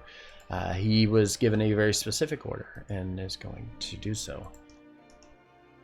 As you continue forward, the guards lead you past some very large fields on the outskirts of town, each full of roaming oxen and cattle, with cornered off pens for sheep, chicken, turkeys, and pigs. Each field is roughly a mile in diameter and enclosed by wooden fences, with rearing horses carved into the fence posts around the edges of it. From within the field to the south, standing next to the wooden fence closest to the road, a dark-skinned human male with long dreadlocks kind of tied behind his head, wearing the clothes of a shepherd, looks up at the party as you begin to walk by and says, dangerous-looking group, this one. What's a party of goblins doing within Goldenfield anyway? We're delivering a cat. I'm not a goblin, but well, you need to check your eyesight or whatever. But I'm going to kind of approach the guy and kind of lick my lips. Are those turkeys for sale? Kind of looks at you and kind of pulls away a little bit and says, no, they're not for sale. Why would we give you one of our turkeys? Well, you wouldn't be giving me anything. I would be buying it from you. It's a completely different exchange. Wait. How would you even have money to buy a live poultry? I don't have money, but my god likes to keep me fed. Otherwise, he might let me eat you. Sure, but how does your god have money? He's a god. Yeah, so I just tilt my head and say, I'm a god. Of course I have money. As you guys make this conversation, the dark-skinned individual kind of looks at you, his eyebrow raised a bit, and says, well, I'd love to stick around and chat, but old Elminster needs a good mud bath before his nighttime. Damn boar. Mightn't have a fancy name, but sure doesn't look like it. Anyways, good day to you, travelers. His voice kind of trails off as he immediately kind of like runs away from the rest of the party. I'm scared of mom. I think you like money. this. Karsnik, you don't belong here. They don't like money. Wait a minute. As you continue forward and make your way into the town proper, The buildings that house most of the residents of Goldenfields are arranged in a concentric half rings around the central square, where even at this hour you notice various residents and workers socialize amongst one another between the houses and even out front. The orderly rows of the wooden longhouses, each one large enough to house roughly 100 people, face inward towards the central plaza where you stand now, with the Abbey of Chanté off to the southeast over in this direction over here. Let's see. Each longhouse is almost a work of art. The beams sculpted with images of a particular animal, thereby differentiating it from each of its neighbors. Most of the Goldenfields workers are human commoners, along with a handful of the Shantae worshippers, various races and ethnicities who live and work amongst them. In the town center, wagons and wheelbarrows are kind of parked just everywhere, kind of free for anybody to use. The oxen are needed to kind of pull the wagons and keep the livestock fields properly fed and things of that nature. But you can find a lot of various, that kind of livestock items in the center of town. Off to the south, over in this direction, is a small grove of trees. I need to do something. 1 second. Again, remember the map scale is a bit off. You got to keep that in mind. Oh god! Hey, Jesus! And in the center of it, a massive tree kind of swaying just above the others. As you look a little closer, you notice the tallest tree is actually moving quite a bit. And he's telling stories to scores of young children, all laughing and playing under its shade. He helps one or two of them kind of climb amongst the branches and pushes them up a bit. As the party's attention is kind of drawn to the tree, one of the guards walks up beside you and says, "He's impressive, isn't he? That's Leferless. He's more like a grandfather to these kids." He's been retelling that same story of how the Drow Ranger has helped the dwarves of Gauntlegrim to trap an ancient fire primordial under its mine, which eventually saved the Sword Coast from great disaster, yada yada. That kind of stuff. And then as he's saying that, he goes, "Oh, but wait, here comes the good part." And as he says that, the lead guard kind of clears his throat a bit and begins motioning for the party to move forward, bringing you towards the north end of the town square. I'm sure a story about a Drow Ranger is a little overrated anyway. Yes. Gentleman Joe, We do thank all you still for need the that. host very much. Very much appreciate it. But you did. Did we? I don't think the giant tree would lie. As you continue around the road and you kind of get a glance at the abbey to the south here, it's the most elaborate building within the downtown portion of Goldenfields. It's called Harvest Home, a centuries-old stone edifice whose outer walls have statues of Shantae at every corner. Her hands raised to the sky as though casting a spell to summon rain. Well-tended hedges surround the foundation, and a sun-shaped window of stained glass set above the entryway and the steps leading into it. And actually, I'm going to have you guys come around this way so you get a pass-by of it as you go by. The narrow windows of the building are stone glass, decorated with images of wheat, fruit, vegetables, and all light the pillared arcades within. Towards the back of the building, mounted towards between the sturdy roof beams, is a very large bronze bell, currently ringing as the people begin to gather around the abbey itself for the evening. As you peer inside, you take notice of two old black bears wandering around inside, seemingly docile in nature. Oh, about to be Bear Team 8. Bears? I would like to go up to them. You cannot go up to I them cannot because because of the you are guards. being accompanied by the guards. I would like to wave to them. And the bears look at you and don't react, except for the second one who sits down and does the whole, you know the gif with the bear that sits down and does the wave thing? I imagine he's doing that from within. Nice. So they continue growl. bringing you around, taking you down the path to the furthest road here, and then up towards a small portion in the northeastern corner of the town proper.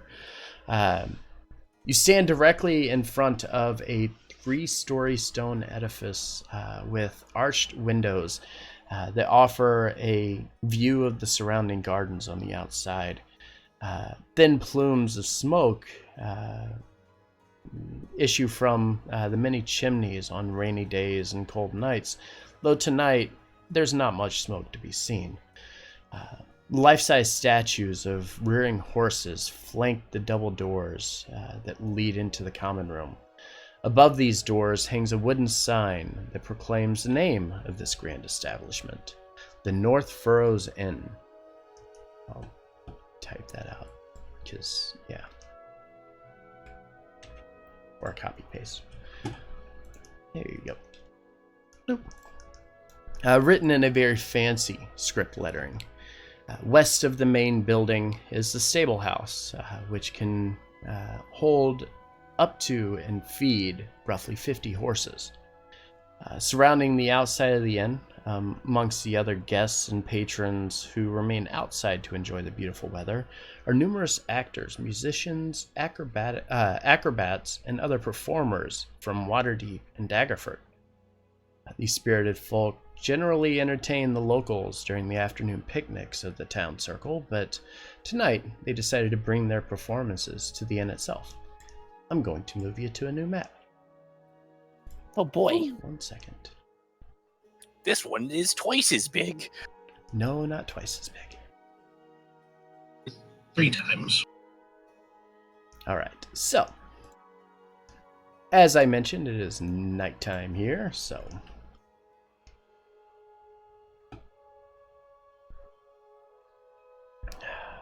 alright, so the group of guards kind of making their way through the doorway here and bringing you inside of the inn itself, kind of accompanying you in. And as they do, as you enter into the establishment, the environment is very much alive with the sound of music and joyous celebrations, far different from most of the places you've come across thus far in your journey. Next to the doorway, over to the left here, is a halfling bard strumming away at his lute, who watches you and smiles, dancing a bit on the stairs as he performs for the crowd. Occasionally, he stops, picking up a large clay mug, taking a big gulp from it before returning to his music. In the northern part of the inn, back behind the bar to the north, up here, rests a pottery kiln, and hanging on iron hooks around the top of it, several of the same large clay mugs with sheaves of golden wheat painted across their sides.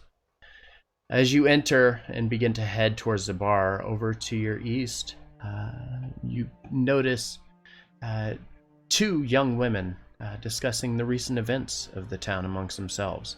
One woman, a well-read human with graying hair and a chocolate brown colored skin tone, looks up from her books only briefly as you pass by. The other, a pale elvish woman with long white colored hair, though appearing a bit younger than the woman that she keeps company with. It's a very diverse city. I'm sure they're not important. We should probably just forget them. Hey, probably, yeah, they're probably nothing. I wouldn't pay attention to them at all. This inn sure is popular with the same person. I was gonna say the same thing. It's like, oh man, doppelgangers everywhere. Everywhere, look at all of them. At least they're not mimics. As far as you know. You are brought to the back, to the bar itself, where a very large, kind of barrel-shaped bodied man with thick white hair covering his arms, chest, back, and head kind of steps forward out of the shadows and into the lamplight, which illuminates his white hair tenfold. With the party in tow, one of the guards quickly makes his way around to the side and walks over to speak with the individual. To speak in kind of hushed tones, the large man kind of looking up and back at the party for a bit, and then back over at the guard for a moment. From behind, Karsanuki, you're supposed to be up here. Yeah, my roll 20 broke. I can't. Okay. Yep, that's fine. Sorry. One sec. As this conversation is going on up ahead, from behind you hear the sound of the door open again. It's the man from the fields that kind of spoke to you before. He's found his way to the inn and is quickly making his way to the back, finding a seat over by the kiln. Kind of sits down, sits alone, reaches into his pocket, grabs a small journal, and begins kind of writing, just taking notes of the things he's noticing. Then looks up at the bard, standing over at the stairwell, and kind of smiles and kind of greets him as he walks by. The large man back behind the bar kind of nods to the guard beside him, and the guard slowly makes his way back. The rest of the guards kind of joining him as they slowly begin making their way back out of the area. The man kind of walks forward, and his voice kind of very loud and elevated within the building, and says, "So, you claim to have word of Nightstone." And a flying cat. As he says that, that's this dude talking. Yes. With that, I'll kind of lean forward on the bar. Obviously, it's probably too big for me, so I'm like really struggling to get up there. Looking over and say, "Are you Hey Joe, near how us, you doing, by friend?" chance?" He looks at you and says, "Perhaps tell me what you know. And you found relics." Yes, Eljo will open her pack up and take the presumably curled up cat who's probably taking a nap and kind of hold it up. Kind of taken aback a little bit by seeing the cat, he reaches forward and takes his hand out, the cat immediately taking to him. As he does, he kind of pulls the cat back a bit and petting its fur and says, "How did you find her?" As he says that, Grinkle kind of lowers his head a little bit, obviously looking empathetic to what he's about to tell him, and says, "Unfortunately, as we were hired to do, we ventured into Nightstone to stop a goblin threat there, and we Hey, Spinach, how are you, had bud? been assaulted. Unfortunately, in our search, we found your parents were killed in the attack, and the cat was the only survivor in the house." As he says that, you kind of watch him slowly make his way around, making his way to the other stool here, taking the cat and placing it on the countertop here. The guards, all of whom have slowly made their way out of the inn by now, he kind of sits down and hearing that his parents had died. Did you mention how? I did not. Okay. Hearing that that there was a giant attack, he kind of looks at you and says, "Do you know more? Obviously, you had to have had access to their home, and I know my parents aren't the type of people that would keep their home unlocked." With that, Grinkle kind of hops down off the stool he was leaning on and moves over to talk to him. Says, "Well, unfortunately, there was an attack on the town. The goblins were the least threat to it. There were some giants, presumably, dropping stones from the sky so that they could ultimately steal the Nightstone from within the village. Many people were killed by these stones. Your parents, unfortunately, were among the deceased. As you say this, you watch the cat who's kind of wandering across the countertop here, slowly making its way from one end of the bar down to the other. The man gets visibly angry, though, kind of turns and reaches back behind him, clearing the entire top of this countertop, like swiping his arm, knocking everything off the countertop. And then takes his fist and immediately just slams it down into the bar top. And as he lifts it, you look and the imprint is just massive into the oak countertop on this. And then he immediately doubles over with emotion and begins just sobbing. The bard, who at this point had been playing rather kind of jovial tunes, stopped everything he is doing and immediately starts walking over. And you watch as he kind of climbs up and makes his way on top of the bar. And as he kind of walks by, he places his hand over on the guy's shoulder, looks over at the party and says, "His kin?" With that, Grinkle just nods. Unfortunately. And the halfling kind of pauses for a moment, and then looks around and grabs for one of the glasses behind him. And as he grabs for it, he kind of raises it to the sky and says, "Listen, folk, to the Zelbrans, who I admittedly have never met, but must have been splendid folk indeed to have sired such a magnificent friend. We salute you." And as he does, he kind of raises his glass. It gathers the attention of the man, who kind of looks up at the halfling, reaches up and kind of places his hand on the back of the halfling. The halfling kind of salutes him a bit, takes a big swig from the flagon, and then places it back down on the bar before hopping down immediately, grabbing for his lute once more, this time playing a bit of a somber song as he continues making his way back over to the stairwell again.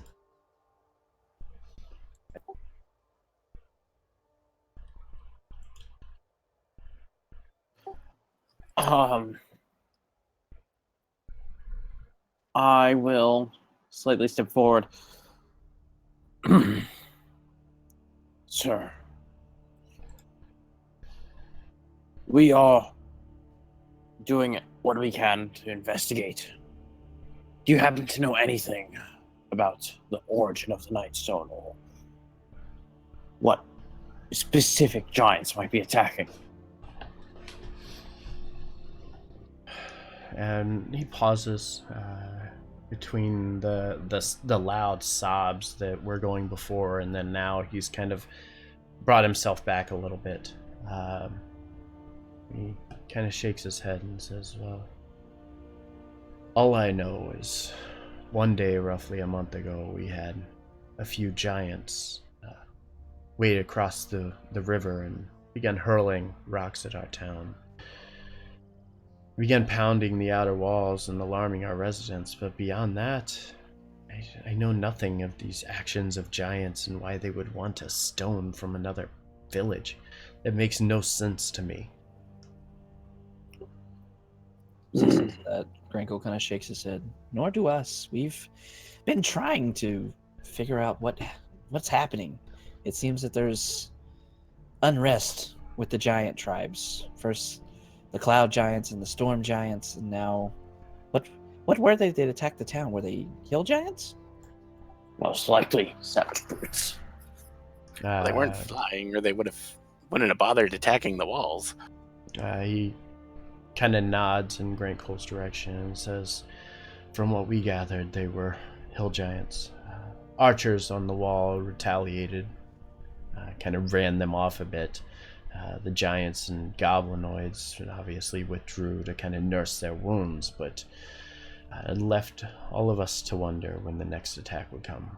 We didn't know the giants would attack so quickly to a nearby town." With that, Grinkle nods again. Says, "Yes, once again, there seems to be unrest with them. And our group here, and I kind of motion around to everybody, has been investigating it, as my friend Carson just said. We're trying to figure out why, so that we can stop such tragedies as what happened to your parents from happening again. He nods and says, and thus you can understand our surprise when goblinoids such as yourself come wandering into our town. With that, Grinkle kind of shrugs, says, I'm used to not getting a warm welcome. With that, Nab's going to kind of stand up and look around, and without saying anything, he's going to walk over here and sit down with this gentleman. Oh, God. With a giant smile, like the best fake smile as you can. And he says, "Aren't you the guy with the turkeys?" As you sit down at the table with him, he kind of like shies away, like grabs at his notebook, kind of folds it up, tucks it into his little overcoat thing, and says, Wait. I just want a turkey. He looks at you and says, I have turkeys, but it's not really my place to sell them. You see, I'm new here. I'm one of the new shepherds that have been hired. It's not my place to sell other people's belongings. So you watch over turkeys? What an odd thing to do. They're not going anywhere. Oh no. As that conversation's going on, the other individual is going to look up and kind of reaches his hand out and says, "The name's Miros Selbrum, or as people around here like to call me, the Yeti." Wait, what? The Yeti. This guy, or? No, the one, okay. Miros. I was confused. Guy covered in white hair all over. Yeah.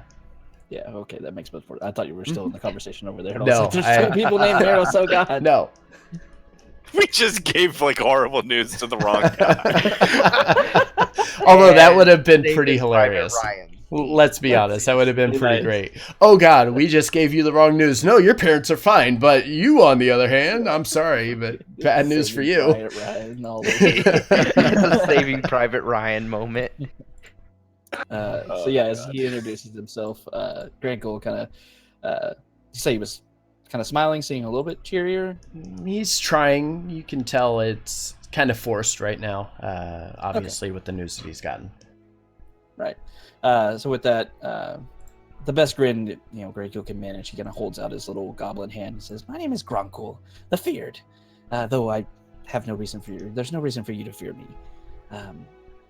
It's nice to meet you, and I'm terribly sorry that we had to deliver this news, but it felt needed that you should be left to know the fate of your parents instead of wondering."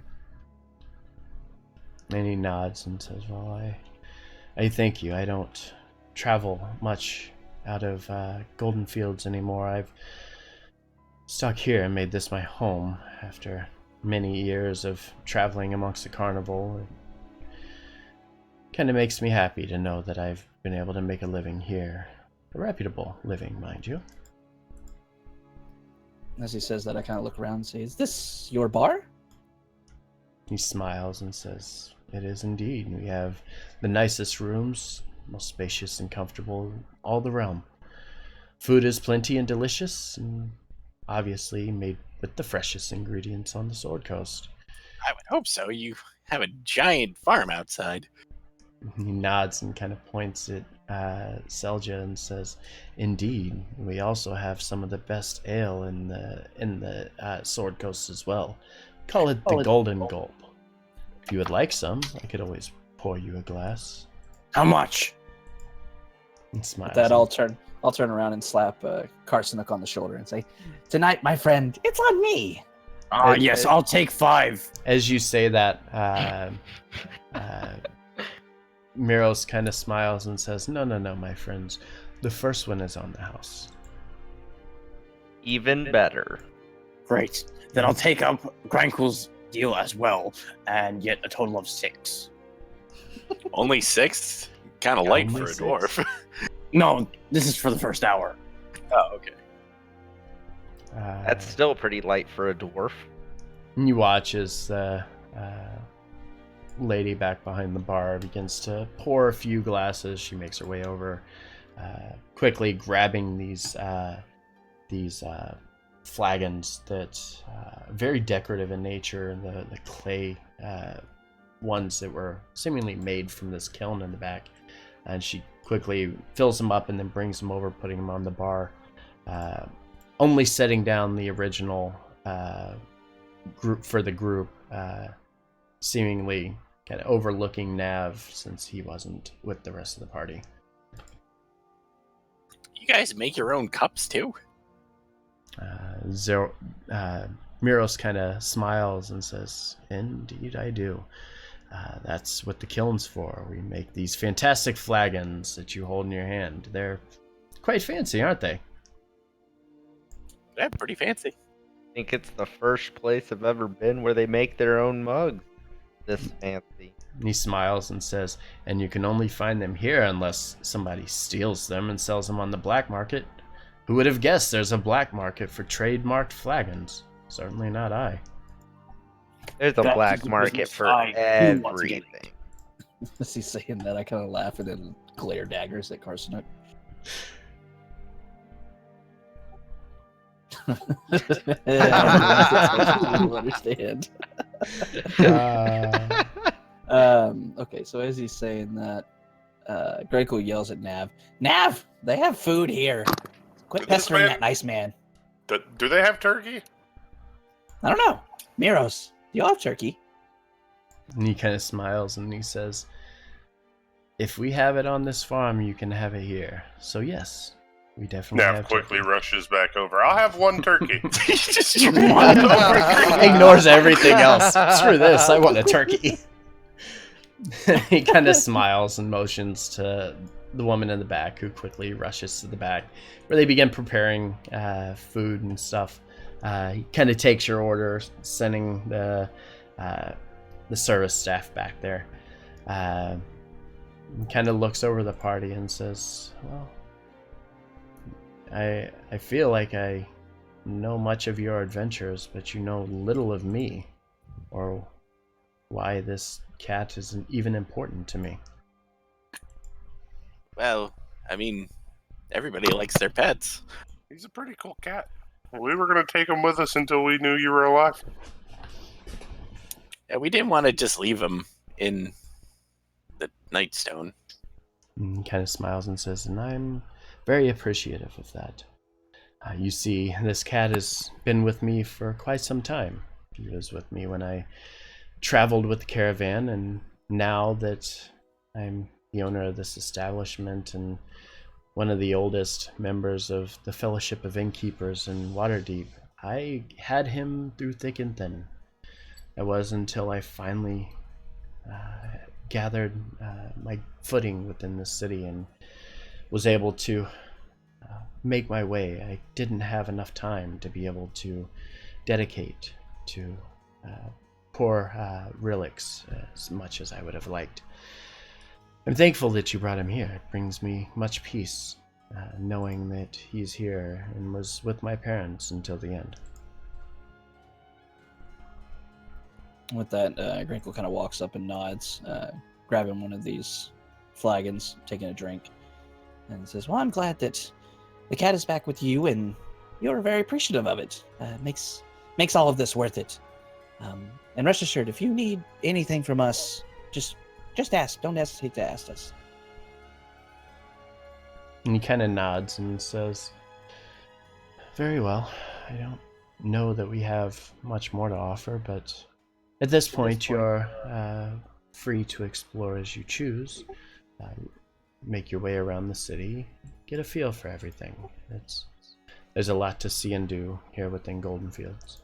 Do Excellent. you have any recommendations for things to do in this town? And he looks at you and says, "Well, I'm gonna guess that you're not members of the Emerald Enclave." What's that? Yeah, what's that? He kind of grins and says, "It's no matter, but if you are a religious type, you could always make your way over to the Abbey to the south and speak with the clergy of Shantae. They might have additional information for you if you are looking for something specific. I don't have anything personally, though. I wonder if they have any statues of me there. In a temple to a specific god, I kind of doubt it. Kind of look over at Lucas and look very confused. Isn't that how temples work? Yes. But it's not the Temple of Grand Cool, so why would it have a statue of you? Why I don't wouldn't it know. have a statue of Grankle? If it doesn't have a statue of me, it should. I'm a Well, then god I guess- after all. Then I guess we're gonna have to go put a statue of you. Well, that's an excellent suggestion. Thank you. We should do that. And as this is going on, you hear the bard, who has went back to more kind of joyous music, stops for a moment, and the crowd kind of settling down just a moment. And he looks around and says, how about you? Looks over at Maxine, the woman over here with the graying hair, and says, what about you? Any requests tonight? I'm sorry, I don't have anything featuring both giants and dragons, but I have a few songs of a charming halfling and beautiful women, if it would interest you two ladies. Oh, he's a smooth operator.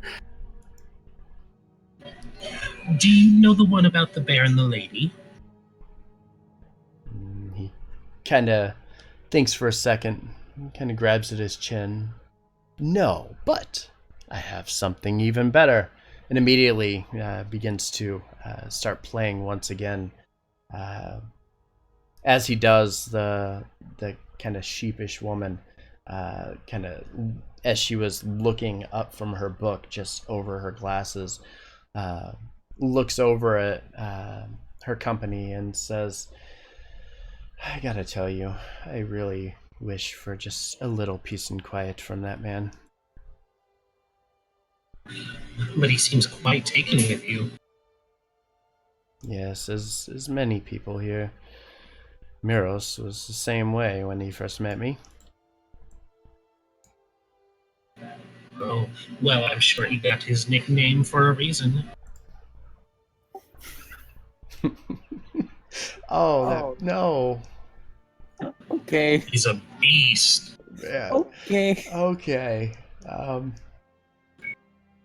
She kind of shakes her head a bit and says, well, I'm not too certain about that. Most of my studies are about the safety of the realm, not about those kind of subjects. And immediately her face kind of gets a little flush and she kind of looks away and back to her book. Oh, but you're still young, Max. You really shouldn't be so shy. There's time for studies, and then there's time for other things. What is the rest of the party doing? I'm trying really hard not to laugh. Okay. Nav has his hands on the bar and is just staring at that door. After downing at least 3 of the golden, what's it called? Golden Gulp. Golden It's an Gold. It's an IPA. No, it's a lager. It's lager. It's a lager. Is it a golden lager? Amber lager? I mean, Pretty sure it's golden lager. Do they do their own microbrews here? They actually do. As he kind of mentioned. This is way too much information. As he had mentioned, the Golden Gulp is actually made right here within Goldenfields. What does it taste like? It tastes like an actual good lager, not a Bud Light. it's a wonderful golden Awesome. lager with hints of apple and a few wheat tinges to It's it. Hey. Keystone Light instead. Great. After having all that, I'd like to talk to Miros. Would you be able to point out a decent armorer or a someone who might be willing to buy some stuff off of me. As you begin to ask Mirosad, he says, well, there are quite a few good armorers here in town, but none of them would be open at almost 10 bells in the evening. Perhaps wait till morningfall and you'll be able to do so. That sounds good. Next, don't look now, but those goblins have been at the bar counter for quite a while. Should we do something about that? Go see what they're up to? She kind of looks up at you and says, no, I have far better things that I need to attend to. I'm sorry, dear, but if you would like to, I'm not going to stop you. Well, I'll make a perfectly good excuse to go bring you a drink, and then I'll just go say hi. And she grins and says, that would be nice of you, thank you. Very well. And she gets up and starts making her way, and she's gonna run past with Grankul and Selja. Okay, and as you begin making your way up, the two notice her. Why don't you go ahead and give us a description of, what is it, Quilline? Quilline. And yeah, one thing to clarify though, her hair's not silver at the moment. Basically, she's an Eladrin, and one of her features is every day, because of the chaotic nature of the Feywild, at random, it'll represent a different season. Currently, right now, it's a vibrant green, and her eyes match the same color. But otherwise, her outfit looks the same, and she's got a rapier at her side and a bow slung across her back. And as she approaches the two, she's like, "Goblins, how fascinating!" And she kneels down to get at eye level to the two of you, and she's like, "I haven't seen goblins up close." As she says that, I kind of tilt my head and look at her and look back at Selja. Well, she's a goblin. I'm a god. A god, you say? And she smiles from ear to pointed ear. And I've never met a god either. And she extends a hand. A pleasure to meet you. And with that, Grankul, with just a big old smile, reaches out and shakes her hand. Yes, I am a god. You have met one now. You can say you have met a god. I will be sure to tell all of my friends that I have met a god. And who are you, friend of the god? I'm Selja. I'm a goblin. I'm not a god. Just a goblin. A goblin and a god that looks like a goblin. Very curious. And with that, Grankul tilts his head to the side again and says, "And what are you? You look like one of those elf things, but your hair and your eyes are weird." We are cousin to the elves, but not of this realm. She kind of makes a confused look when she says that. I'm from a different place, but I'm here now because I have ties to the Emerald Enclave, and next scene over there, she's a good friend of mine. As she says that, Grankul kind of leans around Quilline and raises up and waves a hand very furiously at Naxine. Even if she's not paying attention, he doesn't care. That's the second time someone mentioned the Emerald Enclave to us. Oh, You're it right. seems... What is that? What a coincidence. Seems unimportant. Are you asking me, or are you asking in general? Grankul kind of looks around. I don't know where this general is, but you'll suffice, I guess. What's the Emerald Enclave? Oh, just an order that makes sure the natural world is protected. This business with the giants seems to be upsetting all sorts of things. Oh, yes, it does. We just came from Nightstone. It was destroyed by giants. Then we met this really big, very strange dude. He said that the giants were upset about some kind of ordering or Their something. queen died. Oh, yeah, and their queen died. A queen, you say? How fascinating. And she takes out a little parchment and writes that down. Queen died. Do you think that's why they're so angry? Grankul, still with a smile, just shrugs. I don't know. Probably. Do do you all normally travel with a small man and a human? She's looking over the two of you at the bar. And We're whatever digging that into is. turkey. Well, the weird-looking one's name is Karsnook. Oh, okay. Weird. The other Alright, one's zing. Lucas. And the other one's now.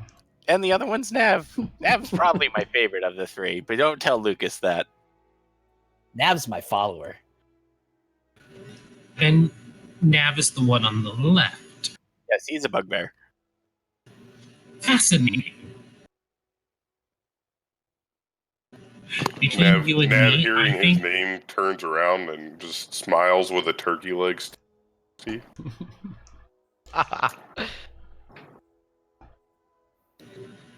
interesting.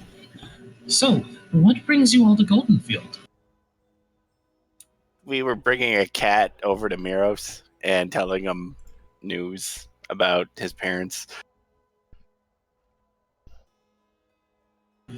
That's so awful, but I'm so glad that you did that. That Greco kind of nods and says, "Yes, we were asked to do so, and it just felt right. You know, I would think that everyone should know something like that if it happens to their parents. They should know about it and not hear about it elsewhere." You're a wise and benevolent god, Grancool. With that, Greco just beams, big old grin. I always thought that. As everyone should. I am a wise and benevolent. Benevolent Beneficial Grancool. god. Beneficial. He's beneficial. Benevolent's the word you're looking for. I'll get it next time. I know. Is the turkey raw? No, No, it's why would the it's turkey well be cooked. raw? In the end, they Okay, fed it to you. Definitely raw. When I asked for turkey, I did not want it cooked. Well, No, too bad. I'm still never coming at mind. it. I'm taking my turkey leg. Turkey is definitely raw. You are a brave man trying to get between Nav and food. No, I'm just borrowing. You're borrowing. borrowing? You seem to You're borrowing borrow a his lot. food? That sounds dangerous. You're gonna turn That's how into his. that's how you food. lose a hand. That is. I'd like him to roll a sleight of hand check to take my turkey leg. I'm not trying to be subtle about it. I'm like, he's already has one in his mouth. I'm taking a different one from the turkey. The turkey has 2 legs. I'd Wait, like so an you're not attack even roll trying. from Nav. I think this is how This is how Karshuk we dies. and And this is the end. I'm sorry, friends. We have reached the end of Karsnook's life. Oh, Before you're you- lucky I'm busy with my other turkey leg. I just steal the whole turkey. That'd be in that one. All right. Okay. So while that's going on, everybody back at the table, obviously, Karsnook attempting to steal the turkey leg does so. Nav not noticing, surprisingly, that the turkey leg was taken from in front of him. Karsnook immediately begins to gnaw down on this thing, not eating much during the travels to this point. With that, I'll look over at Keelan and say, "You said that you were in charge with this Emerald Enclave, investigating these issues. Do you know anything else? in about charge isn't quite the right word, but I'm part of it. part of it? Okay. Do you have any information about the giants? You know where they could be, what's going on with them?" Oh, yes, as a matter of fact, I do. And she flips back a page to her notes and she says, "The queen was killed. That's as far as I've gotten so far." With that, Oh, pretty cool. holy She began shit. to flip back, reading stuff over, raised the finger up, all excited and everything. And as she says that, kind of slowly lowers the finger and lowers his hand. Says, "Oh, well, you're on the same page as us then. So there's that." I'm very sorry. I did only just start recently, and that's the most information I've been able to gather.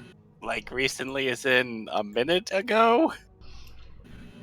You were the first lead I've looked in on. But you have some hill giants you could have went and talked to. Have you tried talking to hill giants before? No. Also, she got here after the hill giant attack. Okay. The hill giant attack was about a month ago. She came in roughly 2 or 3 days ago. She just started making acquaintances at the inn, as people do when you're adults. But they're not friendly sorts either. And if you can keep them talking while keeping them fed, they tend to not eat you. Also, I love the bells, thank you. If you can keep them fed while talking, they won't eat you. But as soon as you run out of food, they tend to still be hungry. Well, yeah, you don't need to tell us that. And she just kind of nods back towards Nav. Yeah, we've dealt with that before. Just bring lots of food. Keeps everyone happy. I imagine the giants would require much more food than he would. I don't think you've met him. You don't understand. My friend eats a lot. Well, if the dwarf was brave enough to steal from him. Give me a perception check first before you say that. Hang on, my passive perception beats that. Beats of 15? Okay. As she says that, I turn around and whip my head around over at Carson and Nav. He stole food from Nav? And he's still alive? I definitely said it loud enough. His mouth full of turkey leg as he's kind of like grumbling, like, I didn't do anything. I'm just across the bar to Nav and say, Nav, did you make friends with Carsonook? Did you let him take some of your turkey? Uh-oh. Uh-oh. I'm gonna take, like, slide away 5 back him. I've taken, like... No, I've get away from slid me. as I far away shoved as him possible. back towards Nav. Damn it, I don't think swords here. I don't think I'm gonna heal this. Nope. This is all deserved and earned. I'll take Zorn, the where are turkey you? bone. I'll take the turkey bone out of my beard and just sort of put it back on the plate. And then Use it as a self-defense weapon. Can you hear me now? Yes, we Yes. can hear you now. Hey, my mic's back. Hi, friends. In Happy to have you Dwarven, I'm here. just gonna So turn many to Carson. viewers tonight. You have my turkey? It's awesome to have you. Thank you for being here. not anymore. It's yours now. That'll be 10 gold. I don't have 10 gold. Well, then we have a problem. I'm still continuing this all in Dwarven. Wait a minute. I Do you don't. speak Dwarvish? I do. Now return my turkey, or get me another one. I mean, I'll hand him the turkey bone. What is a bone gonna... Okay. You know what, Carson? And with that, I'm just gonna, like, pick up my turkey and walk over to this guy and sit down with him and continue eating. It's probably his turkey. This guy's like, oh my god, what did I do? Why did I come here? He's back again, damn it. I'm Wow. just gonna have Carson another got away with that golden one. gulp.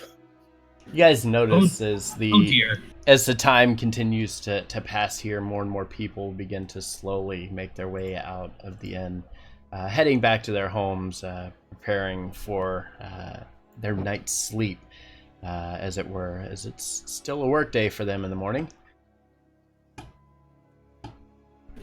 So, what are you two drinking? I did promise Maxine something to drink, and I'll wander my way back there eventually. We got some golden gulp.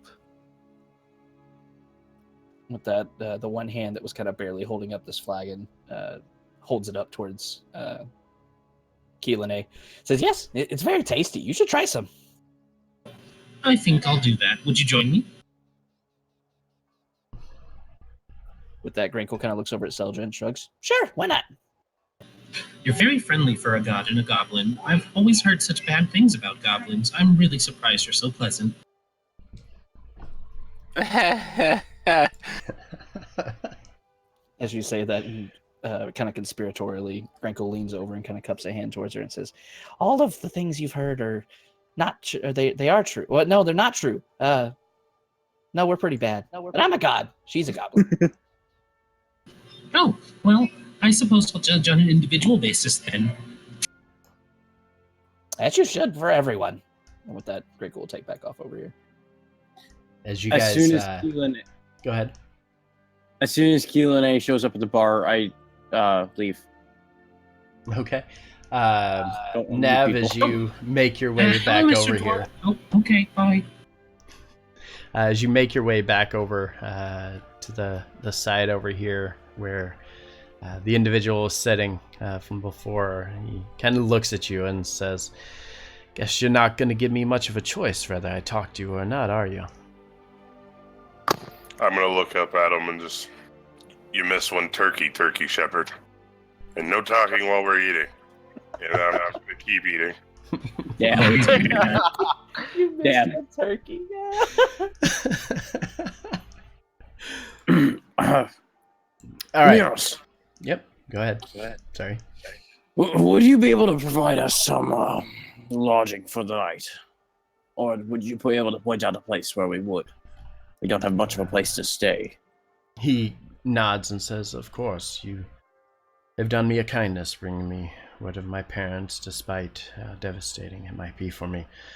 But I will definitely give you guys a place to stay.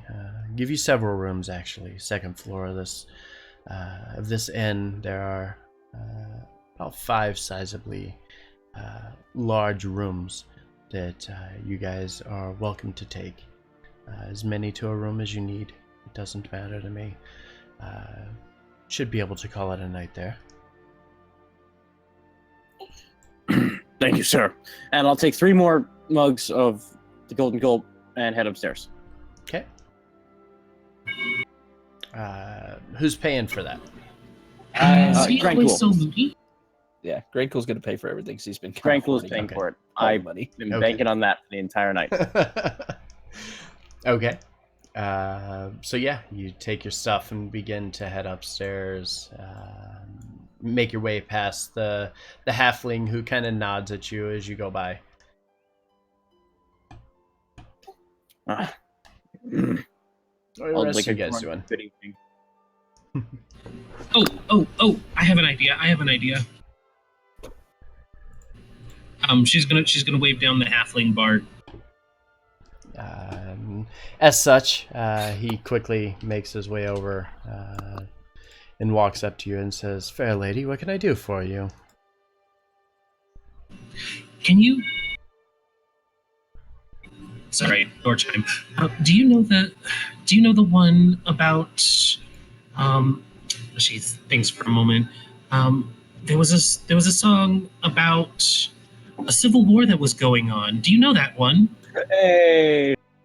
As you say that, he says, "No, but I do know one about this butcher named Pete, if you would like to hear that." Absolutely, and she claps her hands excitedly. And he What about the Civil War? Nope, don't think anybody survived long enough to tell that story. quickly makes his way back over and begins to play a very strange rendition of the song Butcher Pete. Which, if any of you are familiar with Fallout, would know what that song is. I didn't get my Butcher Pete during Fallout. Did not Now I get got Butcher it. Pete during Fallout. Alright, so, rest of the night, what is everybody doing? She's going to actually pay for. Keelan-A's going to actually pay for their drinks for the rest of the night, despite Grantcool's insistence. Okay. Great Cool's not going to She's not paying. She's not paying for the room, but she's paying for Selja, Grantcool, Lucas, and Nat if he comes back. Okay, and yeah, and Miros has offered free room to them for the night, so that would be covered by him.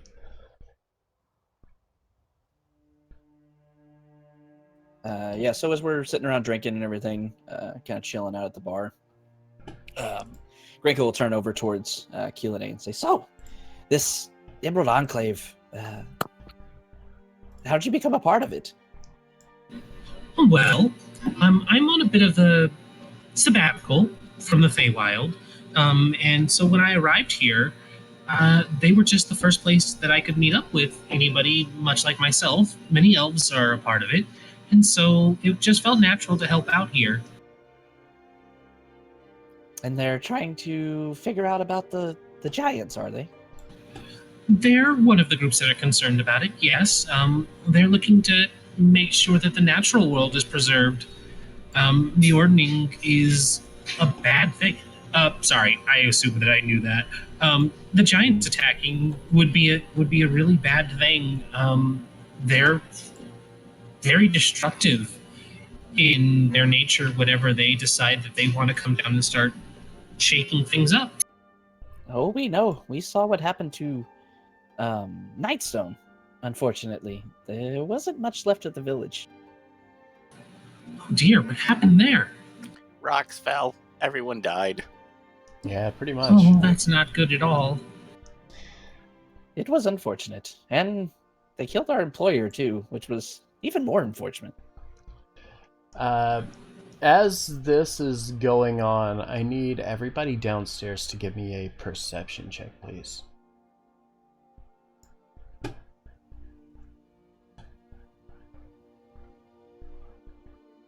Oh, Oh, Lucas. Hey, I'm not very perceptive. I know how you feel on my warlock, too. Well, the entire party is kind of focused on this. Nav, who's been sitting in the back, just gnawing away at these turkey legs, looking dead in the eyes of this guy who he doesn't even know the name of, just kind of staring at him eating. He starts to hear the sound of shouting outside. The shouts get louder and louder, and suddenly they begin to approach the outside of the building, and you hear, "To arms! To arms! Invaders in the fields! To arms!" And you watch as the wonderful bard quickly makes his way back into the inn, slamming through the door.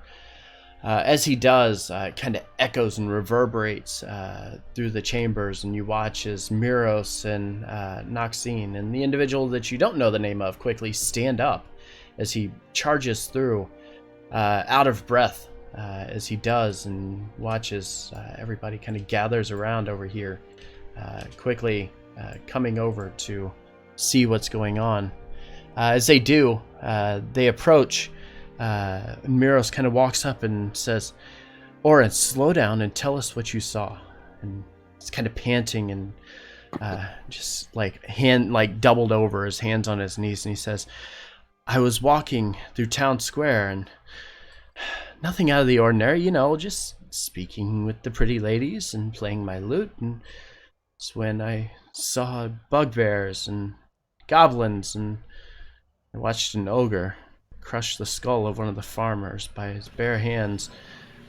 Oren, you must be mistaken, she calls from down here. The goblins and the bugbear have been here the whole time. Yeah, I'm right here. As you say that, Miro stops and looks and says, "It is awful coincidental that the night we allow goblins and bugbears into our town were attacked by them." She gives a very dramatic gasp and looks at Selja. "Were you here to distract us?" As you say that, and you watch as Noxine kind of walks up and places her hand on Miros' shoulder and says, Now, Miros, let's not be hasty. We've had our eyes on them the entire night. What chance would they have had to sneak out of our walls and get anybody else within them?" That's true. Maxine does speak a good point. I'm sorry I doubted you. That's some real flip flop in there, Elf. As she says this, Miros kind of stops and lowers his head for a second and says, "Perhaps you're right. Perhaps you're right." And he looks around, and the individual who you guys have not learned his name of quickly speaks up and says, "Very well, Oren. What else do you know? What can you tell us? Where is this going on?" And Oren, now kind of catching his breath, quickly stands upright and looks and says, "It's the town square. There are at least dozens of them. I don't know much more than that, but It's terrifying, and to be honest, I'm not sure that I really want to go back there. And as he says this, the other individual is like, there's no time for that. The town is in danger, and we must stop them. Let's go. And you watch as he kind of motions for everybody, and the other patrons of the inn are like, no, we want no part of this. And he looks around, and he looks over at Miros and Noxine and Oren, and is like, well, then I'm going. I don't care if nobody else goes. I will go. Hearing that, Nav's gonna run up to him and say, come on, we'll go protect your turkeys. I think we should probably go help, if only to make sure that our names aren't dragged Turkeys. down. You can talk to them, right? Talk sense into them. Maybe they're not here to hurt anyone.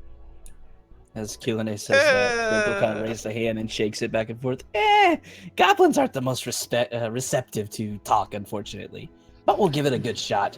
I don't want them to attack the town. I'm here right now. You're a god. They have to listen to you.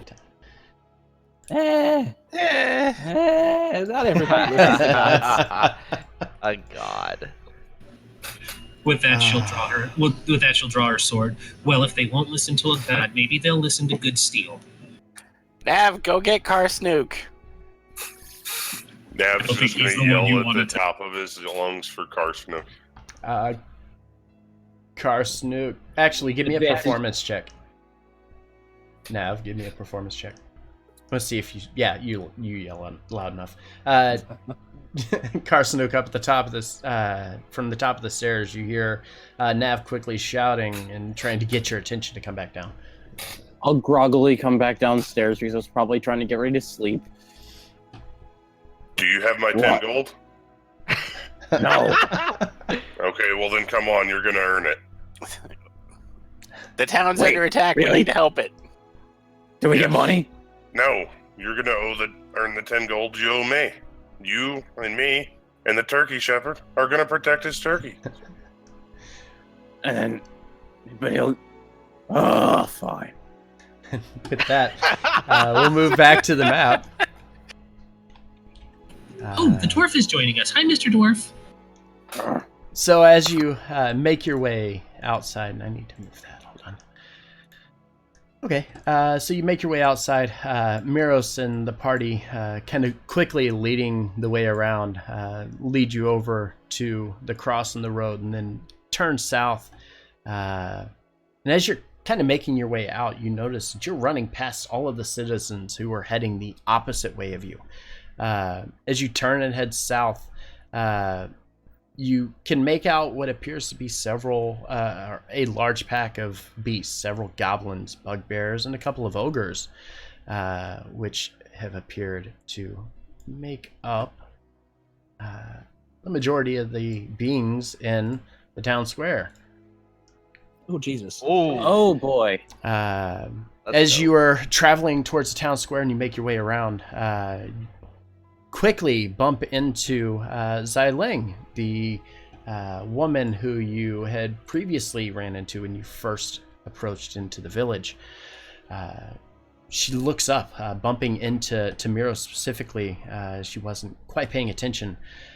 She looks up and Miro says, Miss Ling, where are you going? And Zai kind of looks at him and says, that god's damned worthless, fat, half-orc son of a bitch. He's responsible for this.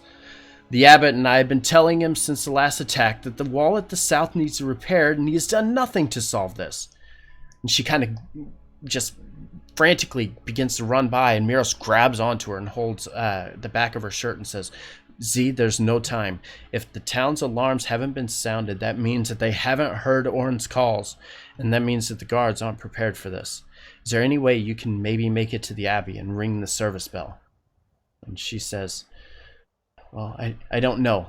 There's so many of them. I don't know if I can sneak past. I would need help. I would need a distraction of some sort.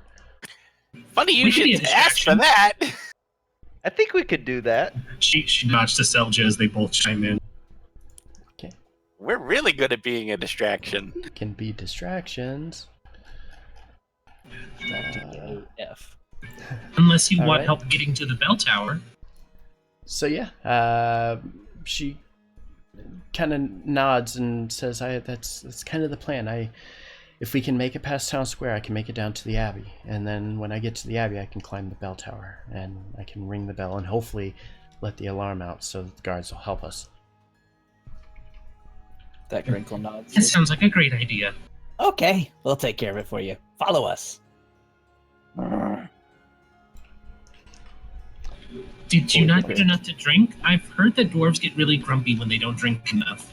He's always I grumpy. say he's always like that. Nice sleep. Okay. So you continue to quickly rush towards town square. Ooh, new map. New map. Oh, Ouch. people are already dead. As you quickly approach, you survey the scene, noting several dead bodies of farmers and villagers scattered about, now lifeless at the hands of the pack. To the southwest, the awakened tree Lephalus stands protecting and very protectively in front of scores of frightened children, which often remain in the grove at nighttime, listening to his stories. Lephalus moves forward, taking a defensive stance as the pack all quickly turn and look in the direction of the awakened tree. The bugbear to the north turns around and shouts, "You two, get the moonbiters. Rest, you scum. Take the young ones. Easy to carry, easy to kill. Tender is the flesh for Gur." Oh no, he's talking about the turkeys. We have to stop them. No, not the turkeys, the children. Talking about the turkeys. Oh, well, never mind. And with that, we're actually going to end our session here. No. No, so I gotta kill stuff. That is such a cock tease. Run late. God damn it. Yeah. This is going to take a lot more than a half hour. I don't know. Miracle does have Fireball now. I do have He fireball. does have Fireball Throw now. Like half of these. I think that was a challenge. No, and then it's gonna, the next one's gonna be. Okay. I'll be right back. I'm going to end stream and then I'll be back. Oh, I love it. All right, let's see who's on. Who can we go say hi to? Also, thank all of you for being here. I appreciate you showing up for tonight's session, and I hope you enjoyed it. Let's go over to Legends of Avantris. That'll be a good one. So yeah, let's do that. Here, 1 second. Go over, say hi to these wonderful individuals, because they certainly are wonderful individuals. I'm sorry, guys. Yeah, go over and say hi to them. They're fantastic, good friends. I will see you guys very, very soon. We will be here on Saturday, so hope you tune in for that. I will see you then. Have a good night.